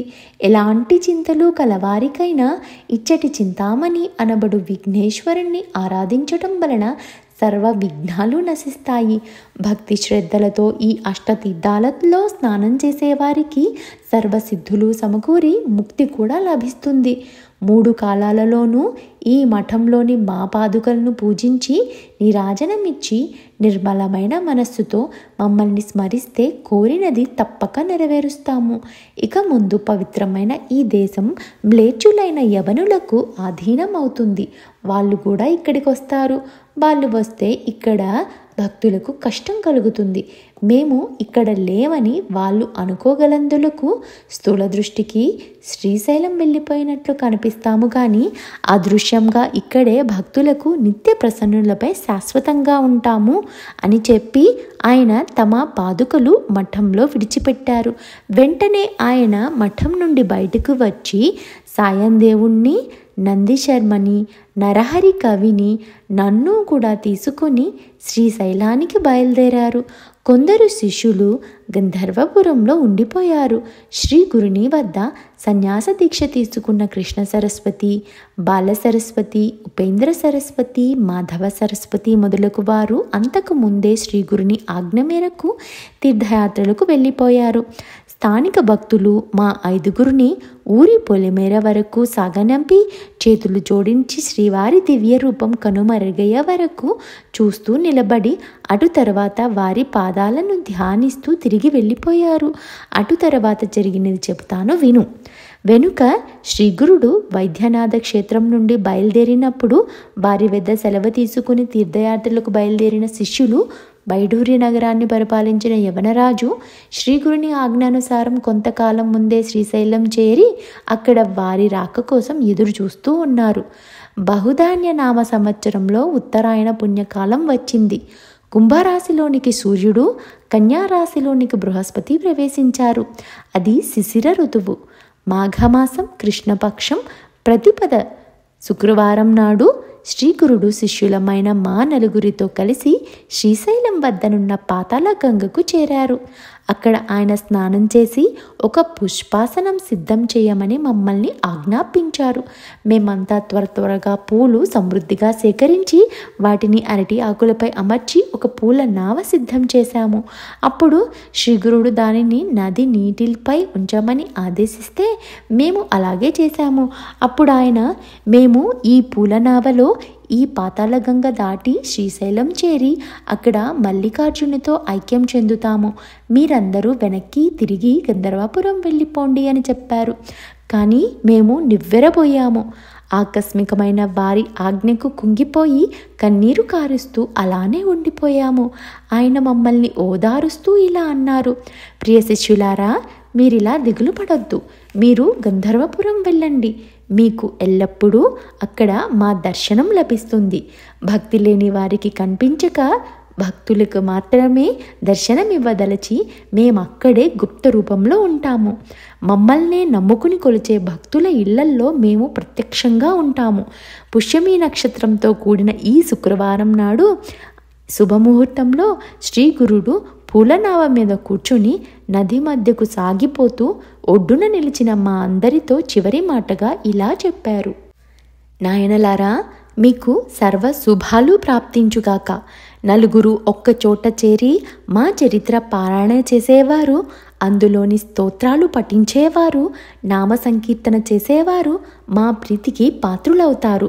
మా కథామృత గానం చేసేవారింట్లో 4 పురుషార్థాలు సిద్ధులు నిత్య నివాసం చేస్తాయి.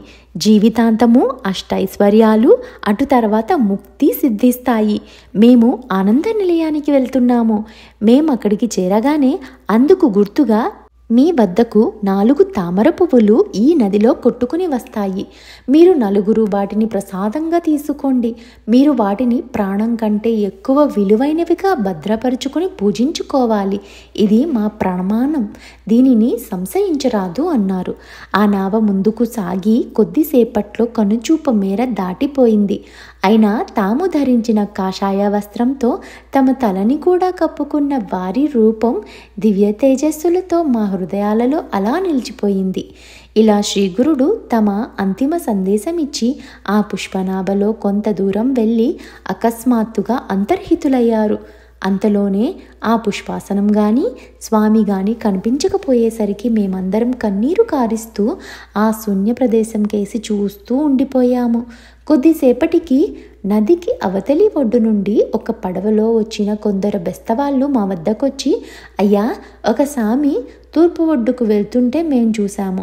వారి కాళ్ళకి బంగారు పాదుకలున్నాయి. వారు కాషాయ వస్త్రం, చేతిలో దండం ధరించి ఉన్నారు. ఆయన మాతో, మీరు వెళ్ళి మా శిష్యులతో మేము మీకు ఎదురైనట్లు చెప్పండి. 4 పువ్వులు నదీ జలాలపై కొట్టుకుని వారి వద్దకు వస్తాయి. అవి తీసి వారికి ఇవ్వండి. మా పేరు నృసింహ సరస్వతి. మేము స్థూల రూపంలో కదిలి మనం వెళ్తున్నాము, కానీ గుప్త రూపంలో ఎప్పటికీ గాన్గాపురంలోనే ఉంటాము. అక్కడే మా సేవలో నిమగ్నమై ఉండమని చెప్పండి అని చెప్పారట. వాళ్ళు ఆ విషయం మాతో చెబుతూ ఉండగానే 4 తామర పువ్వులు నదిలో కొట్టుకు వస్తున్నాయి. శ్రీ గురుని ఆదేశం ప్రకారం ఆ బెస్తవాళ్ళు వాటిని చూడగానే నదిలోకి దూకి ఈదుకుంటూ పోయి ఆ 4 పువ్వుల్ని తెచ్చి ఇచ్చారు. వారి నుండి ఆ పువ్వుల్ని అందుకొని సాయందేవుడు మా అందరికీ తలా 1 ఇచ్చాడు. అవి తీసుకుని మేము శ్రీ గురుణ్ణి స్మరించుకుంటూ గంధర్వనగరంలోని మఠం చేరుకున్నాము. శ్రీగురుడు అక్కడి నుండి బయలుదేరి వెళ్ళినప్పుడు మమ్మల్ని సాగనంపిన గ్రామస్తులందరూ దిగులుగా ఆయన కనుమరుగయ్యే వరకు చూసి శ్రీ గురుని గురించి మాట్లాడుకుంటూ మఠం చేరి అక్కడ కూర్చున్నారు. ఇంతలో అకస్మాత్తుగా అక్కడ శ్రీ నృసింహ సరస్వతి స్వామి యథాపూర్వం తమ స్థానంలో కూర్చుని కనిపించారు. ఆయనను చూసి అందరూ ఆశ్చర్యచకితులై నమస్కరించి లేచేసరికి వారి రూపం అదృశ్యమైంది. అంతటితో గ్రామస్తుల సంశయాలన్నీ మటుమాయమై ఆ అవతారమూర్తి సామాన్య మానవులని తలచడం ఎంతటి అపచారమో వారికి అర్థమైంది. అందరూ ఆ సర్వగతునికి సాష్టాంగ నమస్కారం చేసుకుని తమ ఇండ్లకు వెళ్ళిపోయారు. అప్పుడు నామధారకుడు, స్వామి, ఆ పువ్వులు ప్రసాదంగా పొందిన మహాత్ములెవరు అని అడిగాడు. సిద్ధయోగి అందుకు, స్వామికి శిష్యులు ఎందరో ఉండేవారు. వారిలో బాల సరస్వతి, కృష్ణ సరస్వతి, మాధవ సరస్వతి, ఉపేంద్ర సరస్వతి ముఖ్యమైన వారు. వీరే కాకుండా ఆ శ్రీశైల యాత్ర సమయంలో సాయందేవుడు, నందిశర్మ, నరహరి, నేను మాత్రమే స్వామిని అనుసరించాము. ఆ పువ్వులు ప్రసాదంగా లభించినవి మాకే. నాకు దొరికిన ప్రసాదం ఇదిగో చూడు. దీనిని భద్రంగా ఉంచుకుని మనస్సుని నిశ్చలంగా గురు పాదాలపై నిలుపుకున్నాను. అందుకు సాధనంగా ఈ గురు చరిత్ర కూర్చాను. అంతేగాని గురు మహిమను పూర్తిగా వివరించడం మహామహితాత్ములకు మాత్రమే సాధ్యమవుతుంది. ఇది ఇహంలో పురుషార్థాలను, అటు తర్వాత పరమార్థాన్ని ప్రసాదిస్తుంది. దీని పారాయణ వలన సుఖము, పవిత్రత, శాంతి కలుగుతాయి. పాపాలు, రోగాలు నశిస్తాయి అన్నారు. ఇలా చెప్తూ సిద్ధయోగి ఈ అధ్యాయాన్ని ముగించారు. శ్రీ దత్తాయ గురవే నమః. శ్రీ శ్రీపాద శ్రీ వల్లభాయ నమః. శ్రీ నృసింహ సరస్వత్యే నమః. శ్రీ గురుచరిత్ర అధ్యాయం 52. శ్రీ గణేశాయ నమః. శ్రీ సరస్వత్యే నమః. శ్రీ గురుభ్యో నమః.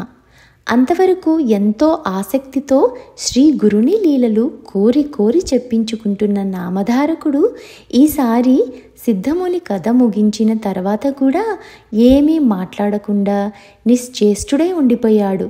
నఖశిఖ పర్యంతము కించిత్తైనా చలనం లేకుండా శిలాప్రతిమలా ఉండిపోయాడు. అతని శరీరమంతటా వెంట్రుకలు నిక్కబొడుచుకొని ఉన్నాయి. చెమట బిందువులు నిలిచాయి. అతని శరీరమంతా కంపించిపోతుంది. అతని ముఖంలోని భావమంతా పూర్తిగా మారిపోయి అతని కళ్ళ నుండి సంతత ధారగా ఆనంద బాష్పాలు కారుతున్నాయి. ఈ 8 విధాలైన భక్తి భావాలతోనూ అతడు సమాధి స్థితిలో ఉన్నాడని గ్రహించిన సిద్ధముని లోకహితం కోరి అతనిని మేల్కొల్పాలని నిశ్చయించుకున్నారు. కనుక అతని శరీరాన్ని తమ చేతితో నిమిరి వాత్సల్యంతో ఆలింగనం చేసుకుని ఇలా అన్నారు. శిష్యోత్తమా, నామధారక, లేనాయనా, నీవిప్పుడు ఈ సంసార సాగరాన్ని దాటి పరమానందంలో నిమగ్నుడవయ్యావు. శ్రీ గురు లీలామృతం పానం చేసి శ్రీ గురుచరణ కమల ధ్యానమనే సహజ సమాధి స్థితిలో నిలిచిన నామధారకుడు ఆ తన్మయత్వంలోనే శ్రీగురుణ్ణి ఇలా స్తుతిస్తున్నాడు. స్వామి, అచింత్యులైన మిమ్మల్ని ఎలా ధ్యానించేది? సర్వగతులైన మిమ్ము ఎక్కడికని ఆహ్వానించేది? ఈ విశ్వానికే ఆశ్రయమైన మీకు ఆసనం సమర్పించేదెలా? తీర్థక్షేత్రాలకే పవిత్రత చేకూర్చగల మీ పాదపద్మాలను దేనితో కడిగేది? విశ్వకర్తవు సర్వకర్తవు అయిన మీ చేతులకు అర్ఘ్యం సమర్పించేది ఎలా? సప్త సముద్రాలనే గాక ఈ విశ్వమంతటిని కడుపులో దాచుకున్న మీకు ఆచమనం నేనెలా సమర్పించగలను? శుద్ధ సత్వ స్వరూపులైన మీ స్మరణయే లోకాలను పవనం చేస్తుంటే మీకేమని స్నానం చేయించేది? ఆకాశమే శరీరంగా గల మీకు నేను సమర్పించదగ వస్త్రమేముంది? చతుర్ముఖుడైన బ్రహ్మదేవుణ్ణి సృష్టించిన మీకు యజ్ఞసూత్రం వలన కలిగే లాభమేముంది? సర్వజీవుల తాపాన్ని హరించగల మీకు గంధలేపనాలతో ఏమి చేయగలను? ఇచ్చలే లేని మీకు ఏ పూలు సమర్పించి ప్రీతిని నొచ్చగలను? స్వయం సంతుష్టులు ఆత్మానంద స్వరూపులైన మీకు నేను సమర్పించదగిన ధూపం ఎక్కడ ఉంది? స్వయం ప్రకాశకులు జ్ఞానచేతి స్వరూపులైన మీకు నేను దీపం సమర్పించడమా? జగత్పోషకులైన మీకు ఏమి నైవేద్యం ఇవ్వగలను? నిత్య సుముఖులైన మీకు తాంబూలం వలన ఏమి ప్రయోజనం? నక్షత్ర గ్రహ గోళాదులే మీకు నిత్య నీరాజనాలిస్తూ సర్వజీవుల హృదయాలలోనూ మరియు విశ్వమందంతటా ప్రణవోచ్చారణ కొనసాగిస్తూ మీ మహిమను కీర్తిస్తుంటే మీకు నీరాజనం ఎలా ఇవ్వాలో, మిమ్మల్ని ఎలా స్తుతించాలో నాకు తెలియడం లేదు. సర్వగతులైన మీకు ప్రదక్షిణం ఎలా చెయ్యాలి? ఈ నామ రూపాత్మకమైన విశ్వమంతా మీ పాదమే అయి ఉండగా నేనెక్కడని నమస్కరించేది? నా లోపల వెలుపల నిండి ఉన్న మీకు ఎక్కడని ఉద్యాపన చెప్పేది అంటున్నాడు. అప్పుడు సిద్ధయోగి ఆనందంతో నవ్వుకుని, నాయన, నీవిలా అంతర్ముఖుడిపై నిశ్చల సమాధిలో నిలిచిపోతే ఈ జగత్తును ఉద్ధరించేదెలా? ప్రజలందరూ ఉద్ధరించబడాలన్నదే శ్రీ గురుని యొక్క సంకల్పం. ఆయన చూపిన మార్గంలో పయనిస్తూ మనకు ఆయన అభీష్టం నెరవేర్చడమే ప్రధాన కర్తవ్యం. నీవు ఇలా కూర్చుండిపోతే అది ఎలా సంభవం? కనుక నీవు మేల్కొని శ్రీ గురు చరణాలను స్మరిస్తూ శాస్త్రవాక్యాలను అనుసరిస్తూ ఈ ప్రపంచంలో జీవించాలి అని చెప్పి చివరకు అతనిని మేల్కొల్పారు. నామధారకుడు కళ్ళు తెరిచి సిద్ధమునిని చూసి, స్వామి దయామయ, విశ్వాధార, ఈ సంసార సముద్రాన్ని భద్రంగా దాటించగల నౌక వంటి వారు మీరు. నా పాలిటి శ్రీగురుడు మీరే అని ఆయనకు సవినయంగా నమస్కరించాడు. సిద్ధయోగి సంతోషించి, నాయన, శ్రీ గురు కథాశ్రవణమందు నీకు ఇట్టి శ్రద్ధ శాశ్వతంగా నిల్చుగాక. నీవు ఈ గురుచరిత్ర నిత్య పారాయణ చేస్తూ ఉంటే ఇహపరాలు రెండూ సిద్ధిస్తాయి. ఒక శుభముహూర్తాన నీవు పారాయణ చేసే స్థలాన్ని శుద్ధి చేసి రంగవల్లులతో అలంకరించి అక్కడ కూర్చుని మొదట దేశ కాలాలను స్తుతించు. అటు తర్వాత శ్రీగురునికి మానసోపచార పూజ చెయ్యి. పారాయణ సమయంలో మౌనం పాటిస్తూ మనోవికారాలను శమింపచేసుకో. అప్పుడు దీపం పెట్టి గురువుకు, పెద్దలకు మనసారా నమస్కరించు. ఉత్తర దిక్కుగానో లేక తూర్పు ముఖంగానో కూర్చొని మొదటి రోజు 9వ అధ్యాయం చివరి వరకు, రెండవ రోజు పారాయణ 10వ అధ్యాయం నుండి 21వ అధ్యాయం చివరి వరకు, 3వ రోజున 29వ అధ్యాయం చివరి వరకు, 4వ రోజున 35వ అధ్యాయం చివరి వరకు, 5వ రోజున 38వ అధ్యాయం చివరి వరకు, 6వ రోజున 43వ అధ్యాయం చివరి వరకు, చివరి రోజు గ్రంథాంతము వరకు విద్యుత్తంగా నీవు గురుచరిత్ర పారాయణ చేయాలి. తర్వాత నైవేద్యం పెట్టి అటు తర్వాత సాష్టాంగ నమస్కారం చేయాలి. సప్తాహ పారాయణ చేస్తున్నంతకాలం భూమిపై నిద్రించడమే మంచిది. అది పూర్తయ్యాక యథాశక్తి బ్రాహ్మణులకు భోజనం పెట్టి దక్షిణ తాంబూలాలతో వాళ్ళని సత్కరించాలి. అలా నిర్దుష్టంగా శ్రీ గురుచరిత్ర పారాయణ చేస్తే తప్పకుండా గురుదర్శనం అవుతుంది. ఇలా చేస్తే సాటి వారందరూ కూడా ఆ భగవంతుణ్ణి సేవించుకోగలుగుతారు అని చెప్పి సిద్ధయోగి ఈ అధ్యాయాన్ని ముగించారు. అదేవిధంగా ఇంతటితో బుధవారం పారాయణం సమాప్తం. శ్రీ గురుచరిత్ర మొత్తం గ్రంథం సమాప్తం. శ్రీ దత్తాయ గురవే నమః. శ్రీ శ్రీపాదవల్లభాయ నమః. శ్రీ నృసింహ సరస్వత్యై నమః.